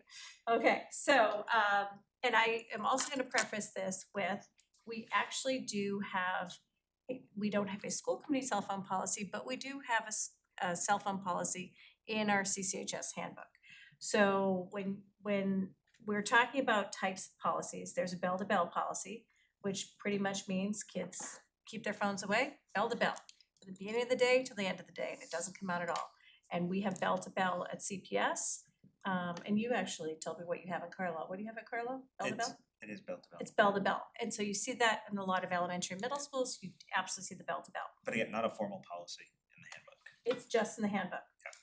And then off and away, so phones are off, stored out of sight the entire day. And this is where, and I took this information from the Attorney General's cell phones and social media toolkit. And so off and away, it says in backpacks, lockers, or designated areas, which are shoe racks. Now, we have shoe racks at our high school. We have cell phone caddies. So during the day at CCHS, every student, they enter a classroom, they put their cell phone in a pocket in the front of the classroom. They do not have their cell phones during instructional time in the classroom. When they leave the classroom, they pick up their phones, they walk to their next class and put it in the next class. So the only time our students really have their they have them in their physical hand or backpack in between classes and during lunch. And then limited use, which phones are allowed during designated times throughout the day, so lunch, passing periods, and placed in backpacks or designated areas in the classroom. So I would say we're pretty much limited use at CCHS right now. And I did include some, and I will share this with all of you after our discussion because I think we're going to add to this. So our current handbook language, I just literally cut and paste that for our handbook. And for people that are in the room that can't see this, I'm just going to read it. Students are required to place their cell phones in numbered slots in the classroom phone caddy when they enter their classrooms. They may collect them at the end of class. This will minimize distractions, increase engagement, and have a positive impact on learning. This doesn't mean students will be completely denied cell phone access. According to PEW research, most teens use cell phones just to pass the time, but it is still a complicated relationship. In recognition of this, students will have access to their phones between class and during lunch. So that is what we have approved in our current CCHS handbook. So as we embark on this process, if we choose to have a school committee policy, and I want to say that again, if we choose, there's a possibility we don't have a policy or we do have a policy. That's something that we have to talk about as a committee and decide if we want to embark on a cell phone policy. What I had posed to some local school committee chairs is, do you have a policy? Do you have a school committee policy? Is it in your handbook? So Brian, of course, immediately responded, and it's in their handbook. So it's definitely kind of all over the place from school to school. So I think we need to do our homework and we need to figure out what's happening in like districts, what's happening across the state, what's coming down the pike for the state, and what's happening locally.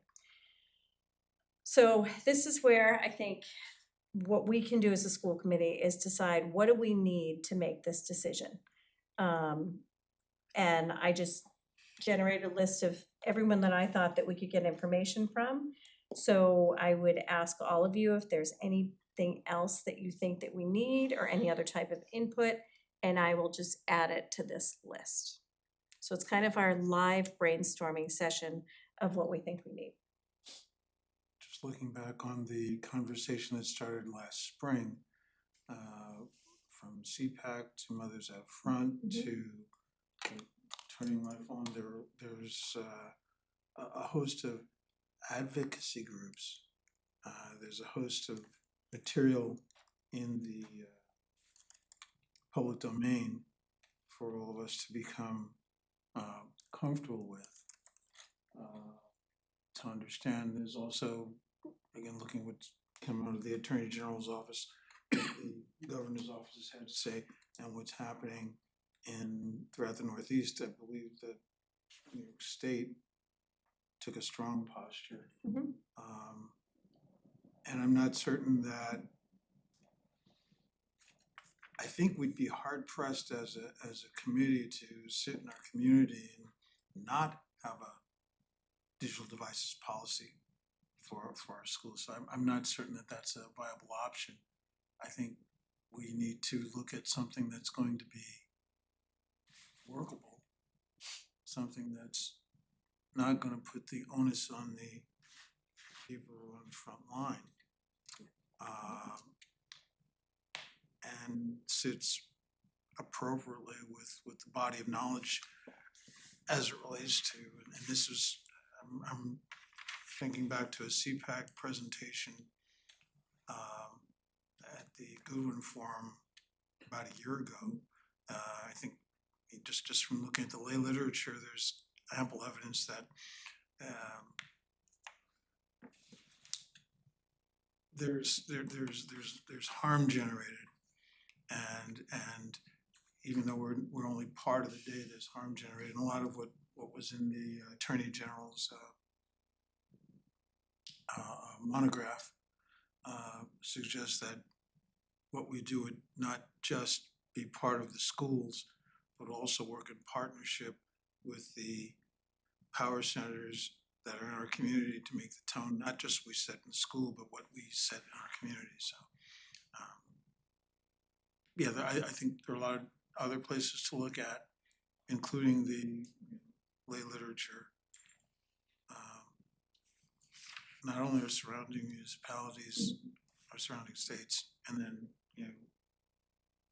doing the homework and getting something put together, because I don't think not putting something together is gonna be viable. So, so I'm gonna kind of look at these three, the next years, the input from stakeholders, additional information that might be needed, and then next steps. So what you're talking about is gathering data, information, literature for us to go through. Okay, so, and I'm gonna assign people some homework too.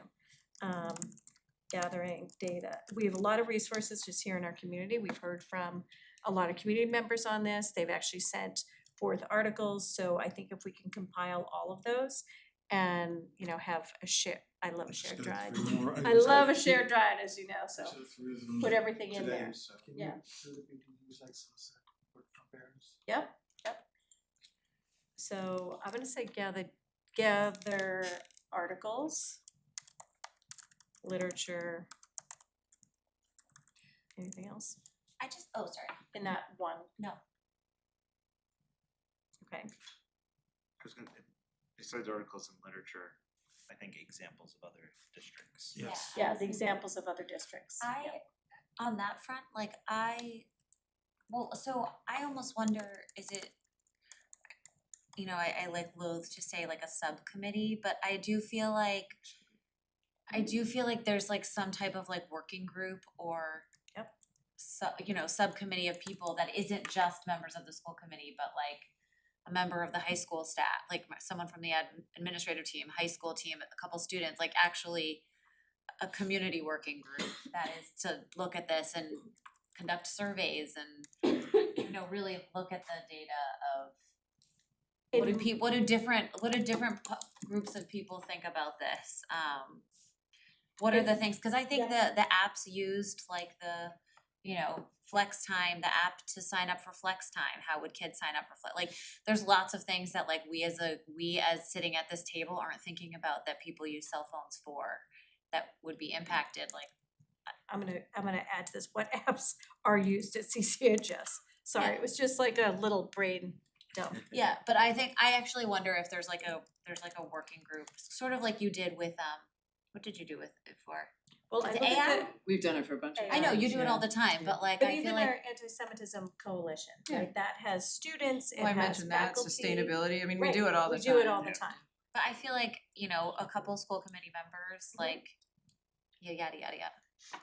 Is Michelle Michelle, are you trying to get in on this? Yep. Yep, I was just waiting for a pause. Go I ahead. think one other thing to keep in mind when looking at this policy, I know at my son's school they take it very seriously, and they actually have a two-phase approach to it, where with the freshmen it's a very strict bell to bell, no access to their cell phone all day long, and then with the upperclassmen they get a little bit more access as they go because they have more free time and they have more opportunities where they need to use their phone if they're going off campus or whatever the situation is, but it's pretty heavily regulated. So I like the idea of looking at, other schools and other districts' policies, because I think it's really important, especially freshman year, to really have a very strong approach to this. Michelle, can I ask, is his school open campus like juniors and seniors? Yes. Okay, examples of other districts. I'm just gonna put notes in here so we know. sorry.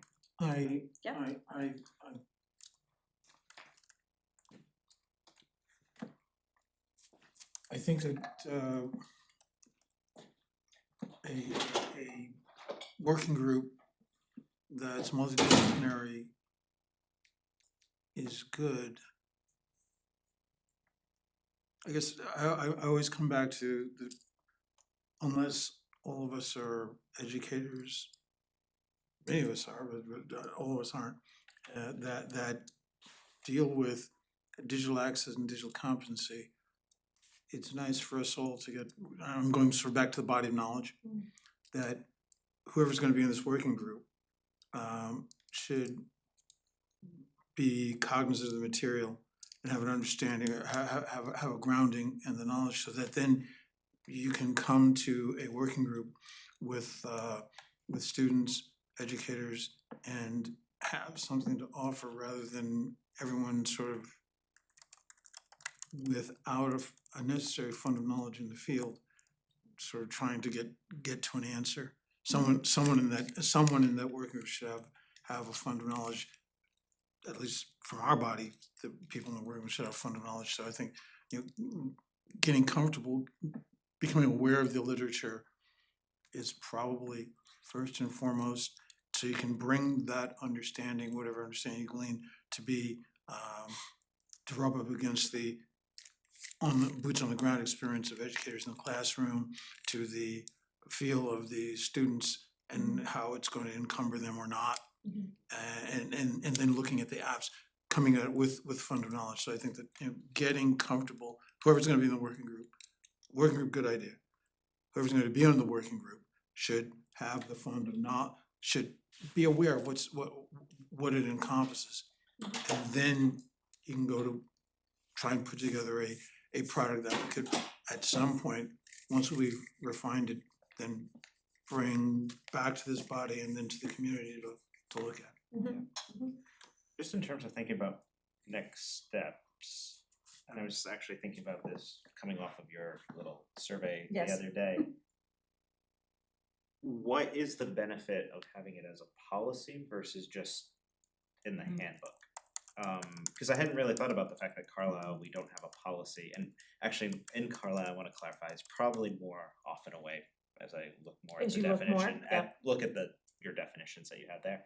But does just having it in the handbook potentially allow us to be more nimble as technology changes versus a policy? And I'm not trying to push this back on the administration, I'm just asking, I think we have to look at these pros and cons. Right. Obviously, if there's a state mandate, that's a whole different story, Right. but technology is just changing so quickly. And again, MASC doesn't have any policy right now, there's no policy written on it. I mean, we could also choose to adopt what we're currently doing as a placeholder into our school committee policy too. Some districts are doing that. They're taking their handbook language and they're converting that into school committee policy. So there are definitely options, but I think that's something for a working group to kind of work through. I'm missing. I agree with Michael that we absolutely should have a policy, but Because finish, please. I think it's all been said in the CPS discussion. I don't think, my opinion doesn't really vary much between CPS and CCRSD. So I don't wanna get into the merits of what the policy ought to say, cause I know that's not the purpose of tonight. But I think that there is a lot of value in, I think from a implementation standpoint, it makes it a lot easier for the administration to implement it if there is a policy backing up what the handbook says. Yes, the policy, the handbook, actually, what's in the handbook should be driven by the policy, because when things go awry, your policy sort of set the guidance for what you do, so you have to have something firm there that says, so when this is working really well, no problem, when it's not working well, when there are issues, the policies, so I think you probably need both. Yeah, and again, if Dr. Hunter and others say need the policy to help enforce the handbook, I'm all for it. I just again, I'm just trying to understand the differences. I wanna make it clear, I think something has to change.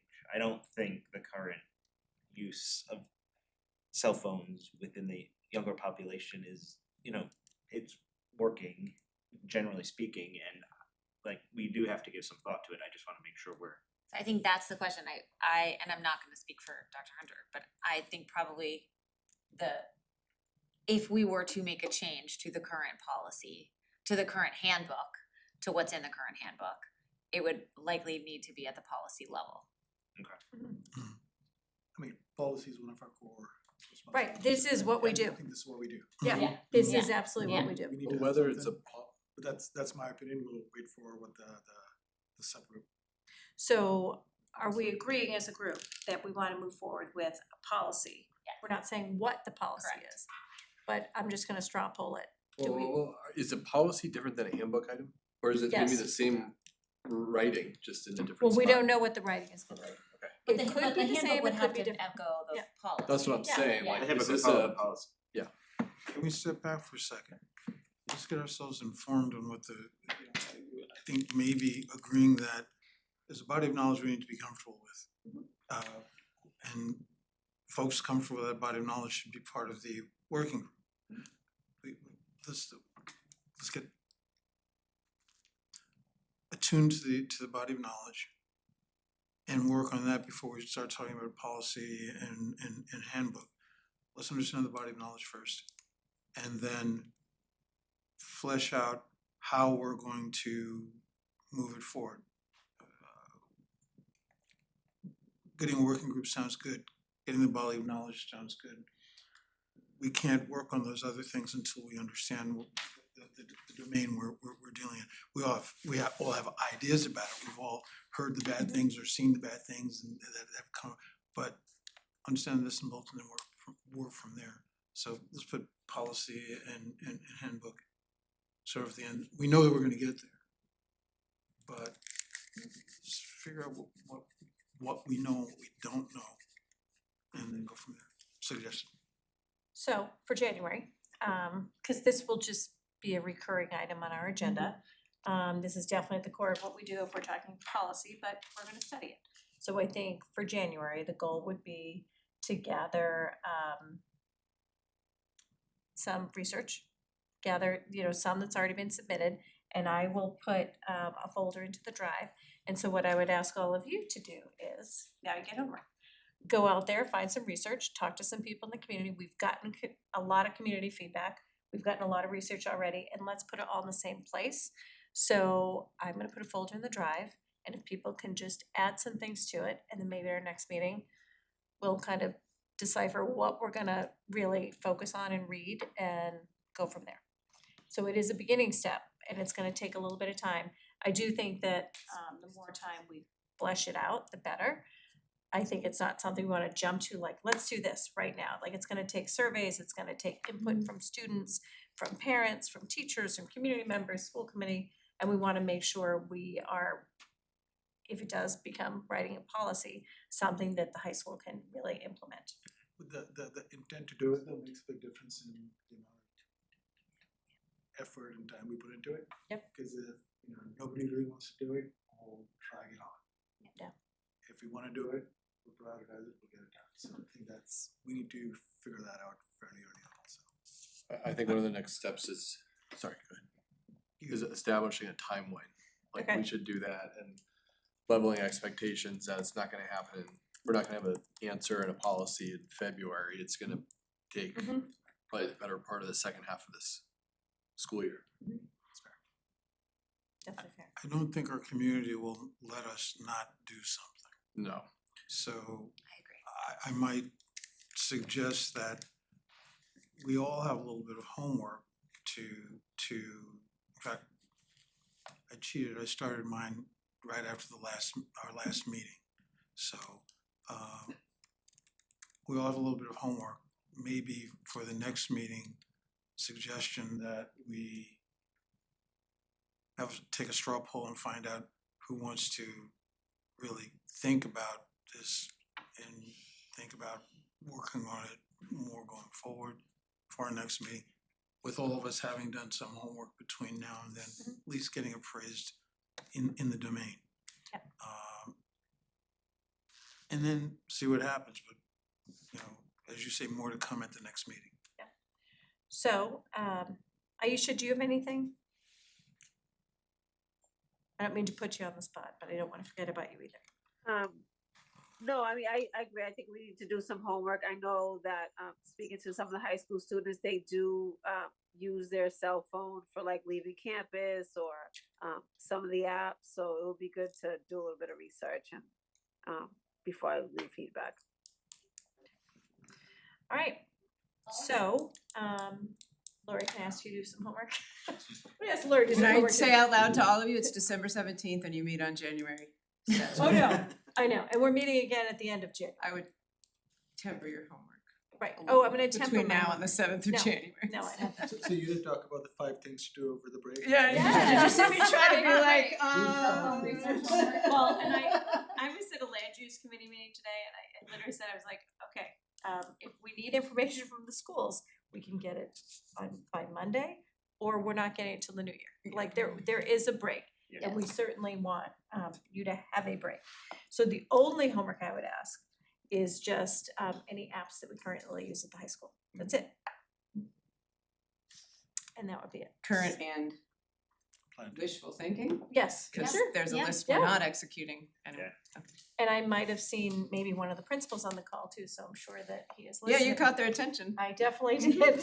So thank you for joining us through this. And there's definitely more to come, but I think for all of us, I'm gonna continue to reach out to school committees and school committee chairs to kind of see where their policy sits.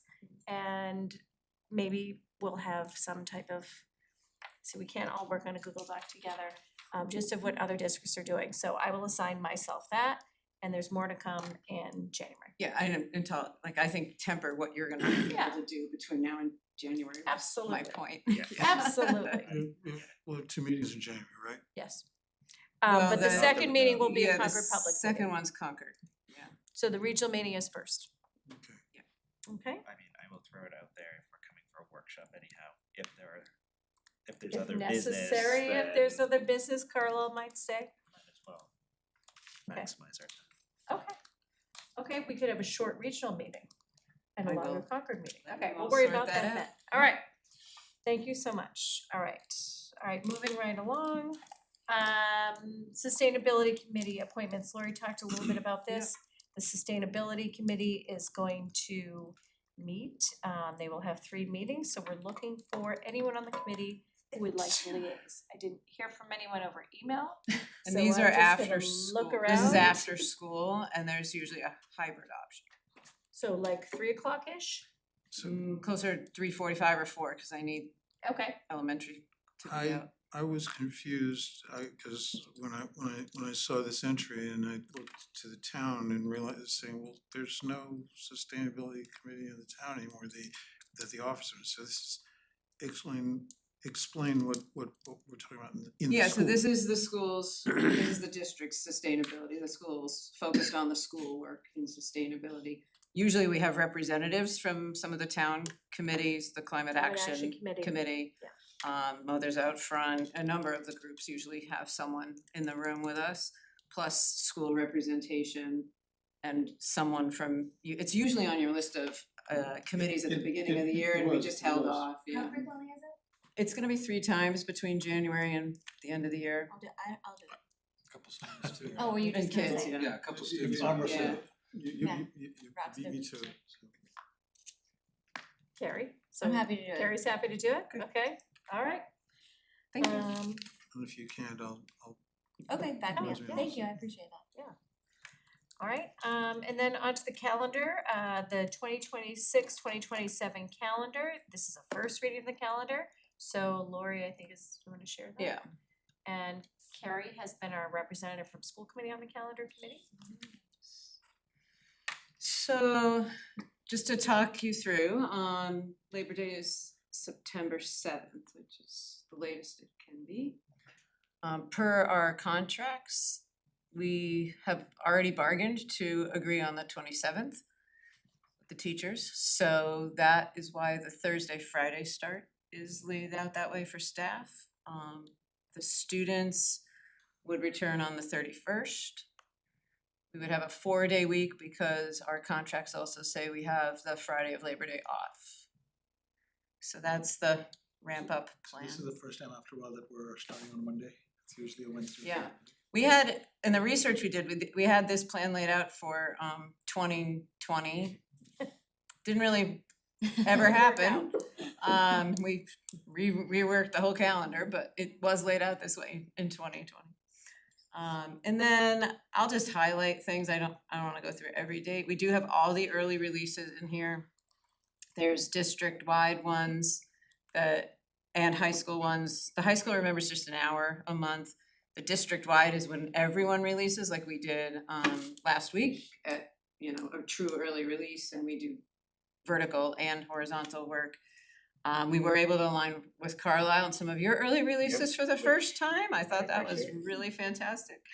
Other things to highlight, conference dates are here, CCHS, and you're gonna see there's a range of these. CCHS in October, the elementary schools in November for the first one, April for the second, and this is the one that jumps out at you a bit. Middle school would like to move to January to have time for their student-led conference preparations.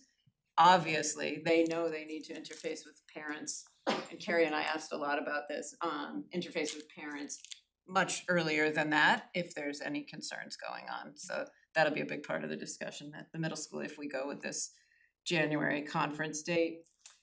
And then the PD day, the middle and high school, because they only do one conference day, they get a partner PD day. We always propose that at the semester switch to align with the high school. Everything else fell really easily and pretty straightforward. The end of the year pushes out because of the way the beginning of the year starts. So for the first time in a while, we're already at the 15th for the 180th day. And we noted Juneteenth just because that feels like for the first time we might actually have school acknowledging it, where normally we've been out by then. And then graduation is also one that's a little off track from the typical patterns because of the late Labor Day. We would not hold graduation on Memorial Day weekend. And we need to get to the 168th day. Brian's listening, he's gonna tell me I didn't get that right, but 168, okay. we're going to June 5th for graduation. I didn't realize that there was. Yeah, I think it's 168. He's gonna text me and be like, no, it's No, it's not. 163. I don't know, anyway, there's a number we have to hit. So. The link to the observations, I couldn't get that working. Okay, yeah, Aaron will check that. Okay. Oh, and you know what, it might not be drafted all the way yet. It is. Yeah, that's Andrew Nemichi's office that works on that. I don't know if Okay. it's all fleshed out yet. for And so I should know this, and 2016. it's embarrassing, but I'm assuming this is too long of a list to just put on the front. Yeah. Yeah. Okay. Yeah. So normally what Andrew does, and it's a work in progress, that's why the link doesn't work. He's surveyed every so often to the community, and we work off of some of the major institutions and the lists they provide and try to mirror them all just for awareness. Yeah. Okay, so this is not for a vote tonight. This is just so we can see it. First read. First read, and we will vote on this in January. Yeah, I'd love to have you vote at the 7th. There's Yeah. a lot of hope to have this released soon, so people know what August looks like. Okay, great. This is a top, I'll call it top 10 question I get being on the school committees. When's the calendar? I know. Yeah. Same. That's an easy one. We're actually running a little Especially ahead. this year with the September 7th It came up. Labor Day. I've gotten it many times. Yes. When is Yeah, school that's why starting? we started Yeah. earlier, because it's definitely a question. Yeah, definitely. And if you wanted to bring the kids through July, I wouldn't. You actually legally Not allowed. can't, I'm sorry, Can't, Mr. yep, Hurtak, you yep, can't. cannot go past June 30th. All right, Thank you. all right, so with that, I'm gonna adjourn the regional school committee. Thanks, Brian. Right. Brian. Yeah, thank you all, happy holidays. Yeah, it's a good break. See you right when we're back. Indeed. Yes, right when we're back. Brian Are you says sure? Are you 168 hours, signing right? off too? 168. He's always on top of it. Aisha, are you signing off too? Happy Yes, holidays. happy holidays, everyone. I hope you feel better. Yes, I hope. Thank you. Good night. Bye. Night. All right, so with that, it's all you, Mr. Hurchicks. Hand it over to Bob, CPS FY 27. We've all really studied the CPS budget, Memorized we've memorized it, and we're very experienced with it. Well, joking aside, I guess, we followed the FinCom and we came in at 3.5%. That was our projection, 3.5. Projection during just the initial information gathering. We were given a 2.5 preliminary line and then we settled on 2.75. Right, we initially were at 2.94 and we made some reductions. 7.5. Yep. Okay, let me just start the presentation first. And at the FinCom meeting, I'll just add, as Bob's like starting us, we were currently at 2.94. We're currently at 2.94%. We were at 2.94, So now we made assumptions on people taking advantage of the retirement incentive, So it's the assumptions are in this. and that brings us to 2.75, we're presenting tonight. Yep, so some background on the things I feel need to be said before Bob brings you the numbers to go with it. Again, maintaining level service and supporting our initiatives and goals. Declining enrollment again at CPS, mostly focused at the elementary schools as the shelter closed. So I'm gonna leave it at that. And I guess I probably should have said this at the region too, we're facing real layoffs here at a small number, but significant to those people. So we're gonna have a lot of work to do on that as we get into January. In terms of in-district special education programming, we are going to have 6 children out of district in the fall at CPS, which is an astonishing number. 6. So the number, the success of the programs just continues to thrive and it doesn't come without challenges and without a lot of work and an incredible effort by everyone in the buildings and an incredible joy and what these programs have brought for inclusion and belonging in addition to providing services to those children. And can you just maybe mention when you came into this district, how many kids were out of district? So when I came here in 2017, we had over 100 students out of district, pre-K 22. And you are gonna open in the fall of 26 with 6 at CPS and 30-ish. Yeah, 32 or so. At the high school. Wow. And again, it's certainly had fiscal successes, but the energy in our buildings and the belonging that we're all talking about is real with the level of diversity that's there and the joy that comes with that.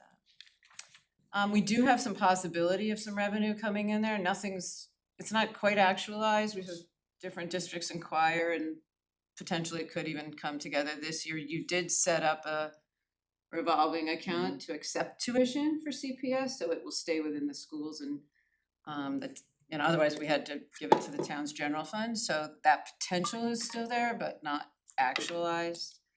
We've had a lot of success of grant funding everywhere, but I think the amounts are very notable at CPS. It's been a huge piece of the literacy program rollout as the headline, and we continue to be watching for grants all the time. Probably the part I want to stress most with the Concord School Committee is there's no additional staffing here, so any hope we had of math specialists is not realized in this budget. That's a concern pretty substantially. I didn't feel like, given the conversations we were having and the place we were with guideline, that this was the moment to bring you a budget that started to take that into account, because we wouldn't be a guideline. But it's not there. Shelly's had some requests for curriculum leadership. We have one elementary coordinator, trying to work with her on all subjects. And actually we've had to use her part-time at one of the schools for the literacy rollout, because to do the special ed administrators, she is half-time now doing literacy coaching instead of just the coordinator work. Because remember, I reallocated, and with your blessing, we brought the sped administrators in, but we gave something up to do that. So there's some concern there on the curriculum leadership at the elementary level. And we've had some discussion among the special ed programs. We have some really amazing special ed providers, but the level of content need in those rooms is also something that we're discussing as to whether it's significant enough. And especially as you get to middle school, if any child needs a substantially separate content area, we need a certified person in the room. So we're doing okay. That's not a barrier right this minute, but it's a discussion point. So none of that's proposed in this budget, and I just wanna name that out loud, that yes, we got to guideline, and there's a list that we aren't asking. And if for some reason, there were an excessive number of retirements that you, I mean, I'm not suggesting that's going to happen, but if Yeah. for some reason that did happen, then potentially. That'll be, That's that's you know information we that. bring to Yeah, you and yeah. debate, I think. Mhm. What Bob's already said to you, to get to guideline, we're proposing there will be 3 that are a work in progress, so yeah. These math specialists, are they like tutors or are they, Certified Certified math teachers. specialists. so they float to different classrooms or? Usually they do pull out small group Pull-out small group. intervention services, Right, okay. yeah. And And we- some math coaching, And but we need mostly a full-time or multiple full-time? We would love full-time in every building. Yeah. What's happened since, and again, I think this story is worth saying in public, to put in assistant principals, we have in 2 out of the 3 schools, we've got assistant principals who are the math specialists. Yeah, It's not really panning out that way, of course. Right. At Thoreau, because we had a retirement there, we just hired a straight AP and kind of stopped pretending it was working. So Thoreau's now down a math specialist and a half-time, or at least a half-time, if not full-time ELA person. So we've made some trade-offs to. does Carlisle have these math specialists, you know? I don't know. Okay. Well, a lot of places have, I'll say most without all the data in front of me, usually an ELA specialist and a math specialist. So Laura, you mentioned the ELA support at the row. Yeah. Without the dedicated specialists, how are we gonna make sure the service for the kids doesn't? Yeah, so this is a model we're trying to make our way through. We've had 2, a reading and an ELA specialist at each school. Because of the declining enrollment, the one person has been able to do the intervention piece, and the subsidy and the coaching is coming from the central office right now. So the student-facing part feels intact.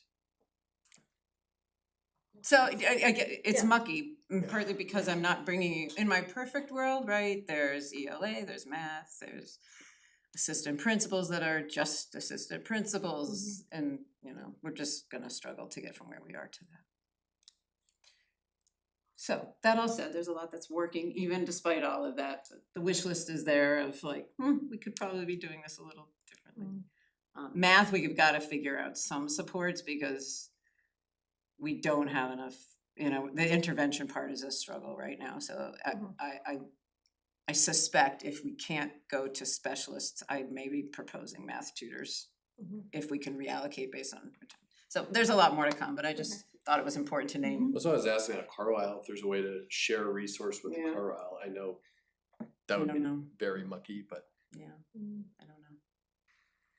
All right, so that's the premise behind how we got here. And the big asterisk is the same. There's very little special ed savings to be found because We've already found it. we're saving it, we're already saving it. And declining enrollment, this I think will get us to where we're right sized for the enrollments that are stabilizing. So I don't really foresee a lot more ability for the riffing and layoffs. That's a good thing in a lot of ways, but financially.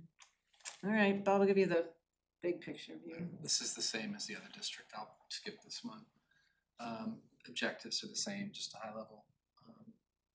The budget is a 2.75% increase. We are aligned to the penny with the Concord FinCom guideline. our first pass was 2.94. We factored in 3 retirements to get to 2.75. As you look down the list, I have slides for each of these categories, but you can see the key drivers, the fixed charges, the teaching and learning, teaching and instructional support is where at CPS that's like about 75% of our budget. So even it's a 3.1% increase overall, but that contributes 1.2 million to the total. And then we have offsets in out of district tuitions, which I'll explain a little bit. Well, I'll actually explain it here because I have it in the slide. But we have a net negative number in FY27. We're going to have more circuit breaker and IDA funds to apply than we have actual out of district expenses. I've listed it in this category for we can't have a negative number in reality, but I've listed it here for comparability year over year. In actuality, we'll probably, not probably, if this holds, we'll repurpose those funds. You're allowed to use circuit breaker funds to support any special education costs, so we'll have it support like a teacher cost, for example, and relieve the teacher line. But I didn't want to cause kind of false variances by moving it to a different line. I'd rather just leave it here and when it comes Just to so it's visible to yeah, us. you can Yep, see the okay. difference. Yep. So 2.75 overall, and I don't include in this total, the town has a mechanism to give us back McKinney-Vento homeless transportation funds. It's been like close to 70,000 the prior 2 years. Last year we spent over 300,000 on McKinney-Vento funds. We've actually talked to the town about we're going to get that into the warrant as a supplement to this, and what that does is kind of restores funds we had to use to pay for something we didn't budget. So that 300 homeless transportation we had to cover, and we kind of had to draw down our reserves in circuit breaker to help cover that. This will help us restore it. So I don't. And that's done at town meeting? That's done at town meeting, and I don't put it in these numbers because that's a floating non-permanent number. It's not, if we don't have homeless transportation, we're not going to get the money. This is our core budget, and we leave that separate. And just a question, and going forward, that transportation is virtually nil? It's a lot less. Yeah, it's less than 50,000, I think, this year. And I think in future years it should be less. Yeah. And without the shelter, there are times when, in my last district, you might have a homeless student from time to time within the community that you're transporting. So we could have 10, 15,000 for expenses, but certainly not nothing of the 300,000 magnitude that we've seen in the past 3 years. Yeah. Lori already talked about the story, but I just, the decline in out of district enrollments from 13 to 6. I just wanted to point out the case transportation. We do have an increase. The benefit we get of reducing some of those people out of district doesn't really show up in our transportation number until a year or two later. So I just wanted to point that out. We have enrollment related staffing adjustments, and we've also reallocated staff to meet student and program needs. FTE wise, we're down 1.5 FTEs to last year. Our tutors and aides are up 1.78. We've funded 2 special education administrators by reallocation of positions. One of those was the ELA specialist role. We also had I believe a section that we reduced in one of the kindergarten areas. And then we have, it's also important to note, we now have 1 special education administrator in each of our elementary buildings, and also at the middle school. We have very robust programs, and that's how we're able to get and reduce 13 out of district students to 6. That's not just students moving up from 8th grade to 9th grade. That includes bringing some students back into the district through consultations with families and demonstrating that we can meet their needs. So the special education team has done a great job. Administration, this is we have costs here for just our core salary increases. We have the communications firm costs, some web hosting costs, and administrative software. So it's a 5.1% increase over last year. Teaching and instructional support, since it's such a large part of the budget, it's only it's up 3.1%. To arrive at that, though, this includes the 3% COLA. It includes stepped and lane increases. Includes special education administrators. It includes reductions of 3 FTEs, And we've also assumed 3 CTA members will opt for the early retirement incentive. We already had a couple retirements in addition to those 3 that we were already factored in because we were notified earlier in the year. And our non-teacher salaries increased by 4.5. Some of that's a slight increase in FTE. There's also a $20,000 decrease in Title I factoring that I factored in, to the point Michael brought up earlier. This is offset by a decline in instructional supplies. It's not really any one account. It's across all various subjects and various schools, 31,000. And contract services declined by 23. This factors in us, the Cartwheel program for mental health support is something we've had at Concord Carlisle High School for 2 years now. The year we're in is the first year that we're doing it at CPS, but we didn't have it in the budget. We reallocated funds to find ways to support it this year. So we're building it into the FY27 budget. It's a support that allows students to get access to mental health services very quickly. When in the marketplace right now, they're experiencing a lot of delays in getting access. We cut out translation services just to bare bones. We had a grant-funded printer I that never does. told you about that grant. Yeah. We have this cool printer copier that does all the a lot of document translating for us now. Oh, wow. Really? Just Yeah. put us You through. Put it through and it through? comes out another language. What? That's That's really crazy. cool. Amazing. Wow. Okay, that's Angel amazing. should tell you about, but yeah, she wrote the grant for them. And it's accurate? Yeah. Wow. I don't understand the other languages, so I assume it is, but. Yeah, we better than Google people are Translate. reading it. Yeah, Better than that's Google what, Translate? that's That's what we were told. Wow. It's really cut our translation services down. That's amazing. Yeah. And then we have a $40,000 reduction in special education contract services as well. This really is just driven by the case transportation assessment of 83,000. The rest of it's, aside from that, would be kind of just an inflationary increase below 3%.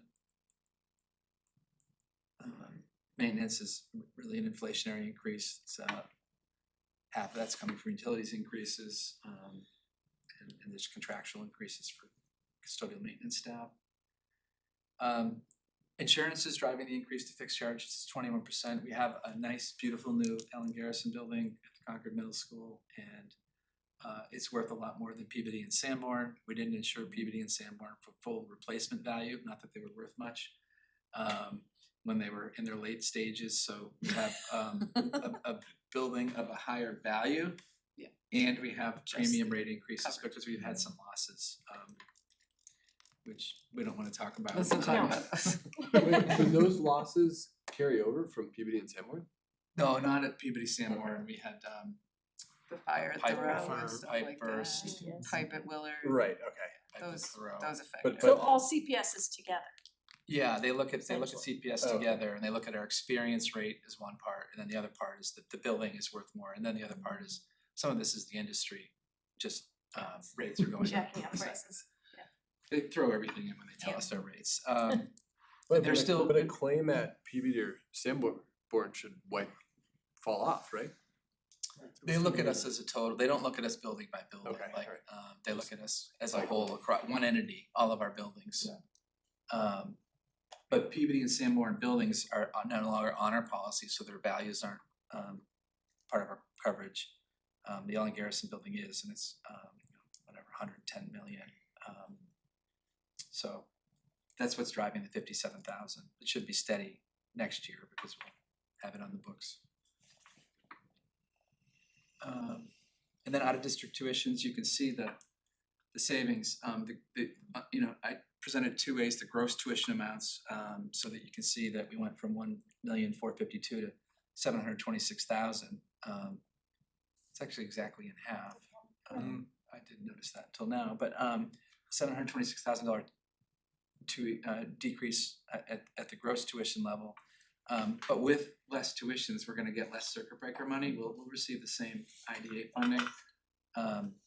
But we've ratcheted down our circuit breaker usage because we're only gonna get reimbursed for 6 placements, not 13. I think the thing that's worth noting, like there will be of course, if a student needs to go out of district, that's going to happen. and there will be kids we can't service. So it almost feels like we have to look at you and say, there probably is going to be a tuition we're gonna have to figure out how to cover, given that. But that is the purpose of circuit breaker, right? Yeah. Like that- Yeah. Yep. Yeah, so if that happens, then we Yeah. would get an increase. We have the and- reserves, right? Yeah, we'll talk more about that in a Yeah. minute, actually. This is just shows a breakout of salary, non-salary. The non-salary is driven by the out-of-district tuitions.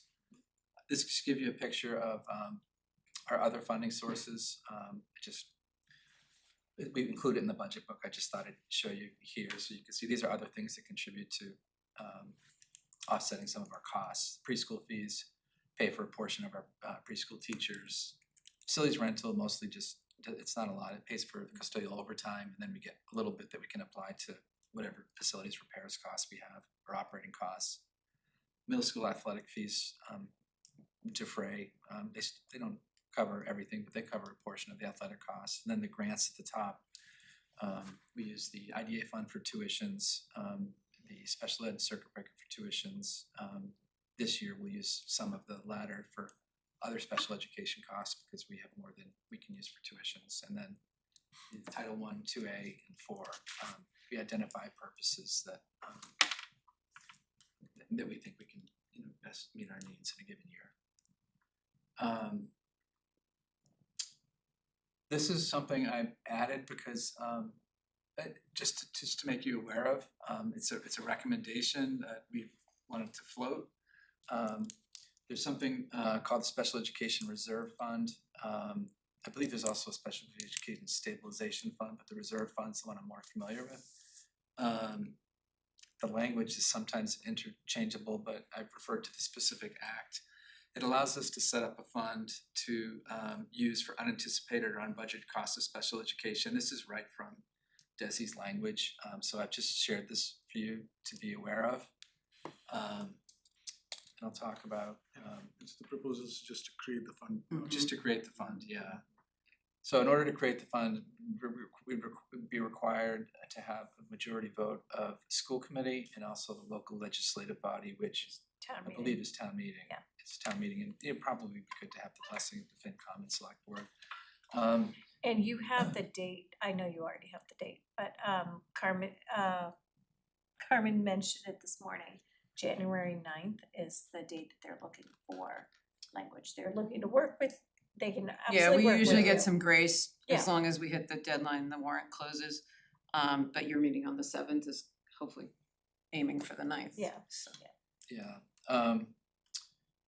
So this is just some information about it. That's just I wanted to share. And What's the benefit of it? so I'll go to the why right now. We're gonna have circuit breaker funding of potentially I was just 400. teasing you. Yeah, 400,000. Thank you. Well done. You're welcome. That was not planned.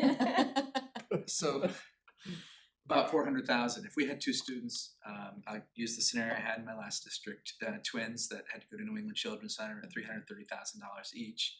That's $660,000. Or do we want to go to ask for money at a fall town meeting or ask for a special town meeting to fund that? Do we want to have Dr. Henner and I trying to figure out how to cover that by finding money that, something, yeah. that's a lot of money. That's Yeah, it's people cutting at something. that Yeah, point. yeah. And this is a mechanism to put money aside. There's rules around how we access it, so the town even has say in when we're able to pull money out. It's not, we can't decide to access it, you can't decide to access it, we can recommend it, but the town still has to approve it, so there's controls Do in you place. need a special town meeting to approve it? No, or no, this, okay, once the okay. fund's created, the select board can approve it. Interesting. They can approve it being released. Being released, okay. So our concern would be that we get to such low levels now that if we had a couple students move into town? Yeah.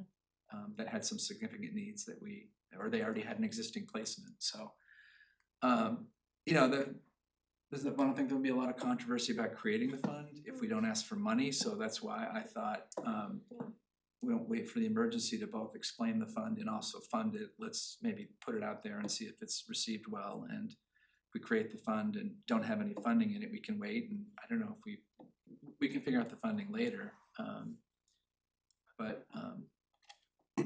So I'm curious to know where would the money come from? If we had money at the end of a fiscal year, we could put money there. So instead of it going to free cash at the town, it could Yeah, we stay could ask, here? we'd have to ask the We town did to, still ask, yeah. that's something we'd have to figure out. And so, because I don't have a mechanism, answer for that now, I thought, let's, This sounds wonderful, you've made a strong argument for the need. But didn't you tell us 2 meetings ago, we had like 937 something left over at the end of the year? We had a small, in circuit breaker? No. We were talking how to fund this, Our budget was so finely tuned last fiscal year that when we got to the end of the year, we were almost scraping the bottom. Yeah, so, that's why I'm not proposing to fund it. No, I'm not asking you to propose to fund it, but I'd like us to speculate. I like this, it makes sense, you've shown the need. Can we speculate on how we would fund it? It's systematically. Yeah, I don't know, so I think if I just. Can that homeless transportation money Yeah, go in here? there's a possibility if we don't need to use the homeless transportation money to kind of shore up our circuit breaker, that we could ask to repurpose that. We also could get a tuition, we talked about like our in-district special education programs, maybe we get a tuition or two. And if we put money into it too, you can contribute to it over time, you don't have to fully fund it all at once. Agreed. Yeah. I think I pose the question so we can, it makes very good sense. Yeah. But while we're thinking about it, we should also think about, so where would the money come from that we're going to put in? That's what I'm trying to fuel on. The likelihood of us having 2 kids move in that are going to generate $660,000 expense is also about as likely as us getting, kids go out that will have a windfall that we could put into it. So we need to think about. But I don't think it's unreasonable to have like 1 or 2 students go No, out I of think- district, I like think- that are a couple agreed. 100,000. Like that's not Fair, okay. unrealistic. Well, and I think somebody could move for our programs Mhm. and then get here and then, we don't know what the student's profile is and we think they fit in our program, but then all of a sudden they don't fit in the program. And I think it's also just to create the mechanism Yeah. Well, that we can then figure out as we have, at least we have it as a tool in our toolbox, say like, we have this money, is this a good option to put here? Maybe not, Yeah. but. I think about something, but this predates Lori. There was a movie set at the high school and they Oh, no, literally, I've oh, done was it. that for you? Yeah, That but was those, for you too. that money's gone I to the town, Oh. 2 times I've agreed. Oh, We didn't have a if the we movie didn't wanted have to a come- mechanism, That was so at the the money middle went to school. the town. At the middle Those- school, like you never know, Yeah. So Sanborn was a popular request there for a while, cause Yeah, everybody wanted 1970s. a Old 19 old building, I don't know, but the town benefited from that, which is fine. Or you never know if somebody wants to do a big basketball tournament at our brand new beautiful middle school. this is true. Like money like that is unexpected. I guess just the take home would be that this seems very logical, it seems very well thought out and well reasoned. We should, as we approve this, or as we go to the town to get it approved, we should also be thinking about how we get money into it. Yeah. And, so they should probably be doing the 2-step together, and so that once we get this in place, we can also say, and these are the ways we've thought about doing it. Yeah. Well, I think for now, it's important for me to just let people know about this because our enrollments are going down so much. And I mean, how it typically gets funded is it's free cash from the town, but I didn't ask for that. So that's typically how it would be funded. But if you have the fund and you had to move in and we had to go to the town for free cash at a special town meeting, we would have a mechanism to accept it, right? Yeah, we In theory. would, we don't now. Right. But I mean, they also have the ability to do a town meeting, a special town meeting to allocate just additional budget funds to us. That requires a town meeting. If we had money in this fund, the select board could approve it. Yeah. So it's, so we haven't talked about this with the town yet either, so we just wanted to float the concept. So anyway. And what I don't want any messaging to turn into is bringing all, having all these programs and not having out of district is a negative because the reserves aren't as deep, like that's not, anyway, I just wanna be sure we don't Yeah. conflate things somehow. When do you have to vote on that? Is it So to do this, you would need to propose a warrant article in you need to vote in January that you wanna put a warrant article forward. I think, but it said the school committee has to approve it, right, also? The school committee would have to approve it on January 7th to say you wanna put a warrant article into town meeting. You can always change your mind and withdraw it, what you can't do is if you miss the deadline, add it after January. So, might be something you put in and then keep debating. Yeah. But this is very much what other school districts have these accounts, like Carlisle Yeah. did theirs, I think 3 years ago. Yeah, a lot of Okay. places are Yeah. starting Yeah. to, and they all have the same discussion of where's the money gonna come from? Yeah. Yeah. Okay, so that's, I just wanted to share that. That's, yeah, so we're. So thank you so much. This is- Sure, yeah. I think more than just the numbers you've explained, the logical reasoning behind it, and that really helps. Yeah, Yeah. same comment, like we watched the FinCom stuff and you did great when they drilled you on this, all these questions. Yeah, I just thought it was important to highlight special education reductions didn't just come from chance. Yeah. And I thought you said it well with authority. I Yeah. think you said luck, it wasn't luck. It wasn't just luck, yeah. yeah, cause there was a comment like, something came up like that, and Bob's like, no, this was careful planning. It was noted. He said, didn't mean to communicate. Exactly, But, exactly. So, and this is, this is a product of, like Lori and I presented, but all the principals, the Yeah. central office Yeah. team. There was hard work in identifying some of the staffing enrollment related reductions, and there's still hard work left, particularly at CPS. A and, lot of Implementing. So, they're, they Yeah, share in this. right, there's a moment of we're in agreement with the town, but we have a lot of work to do to execute these budgets, when and does some the- of it's gonna be really hard. I'm sorry, when is the early retirement program? January 15th, Okay, yeah, so we'll know where we are Yep. then. cool. Someone wanna move? Exec session. I move Oh. that the Concord Oh, School we don't have to Committee will vote on enter this. into executive session under purpose 3 of the open meeting law to conduct strategy sessions with respect to collective bargaining with the CTA and the CTA support staff and not return to open session. Second. Roll call, Hurcheck, aye.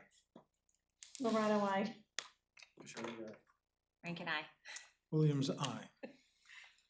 Adele, that's hard. Thanks, Michelle. Thank you, Michelle. Thank you.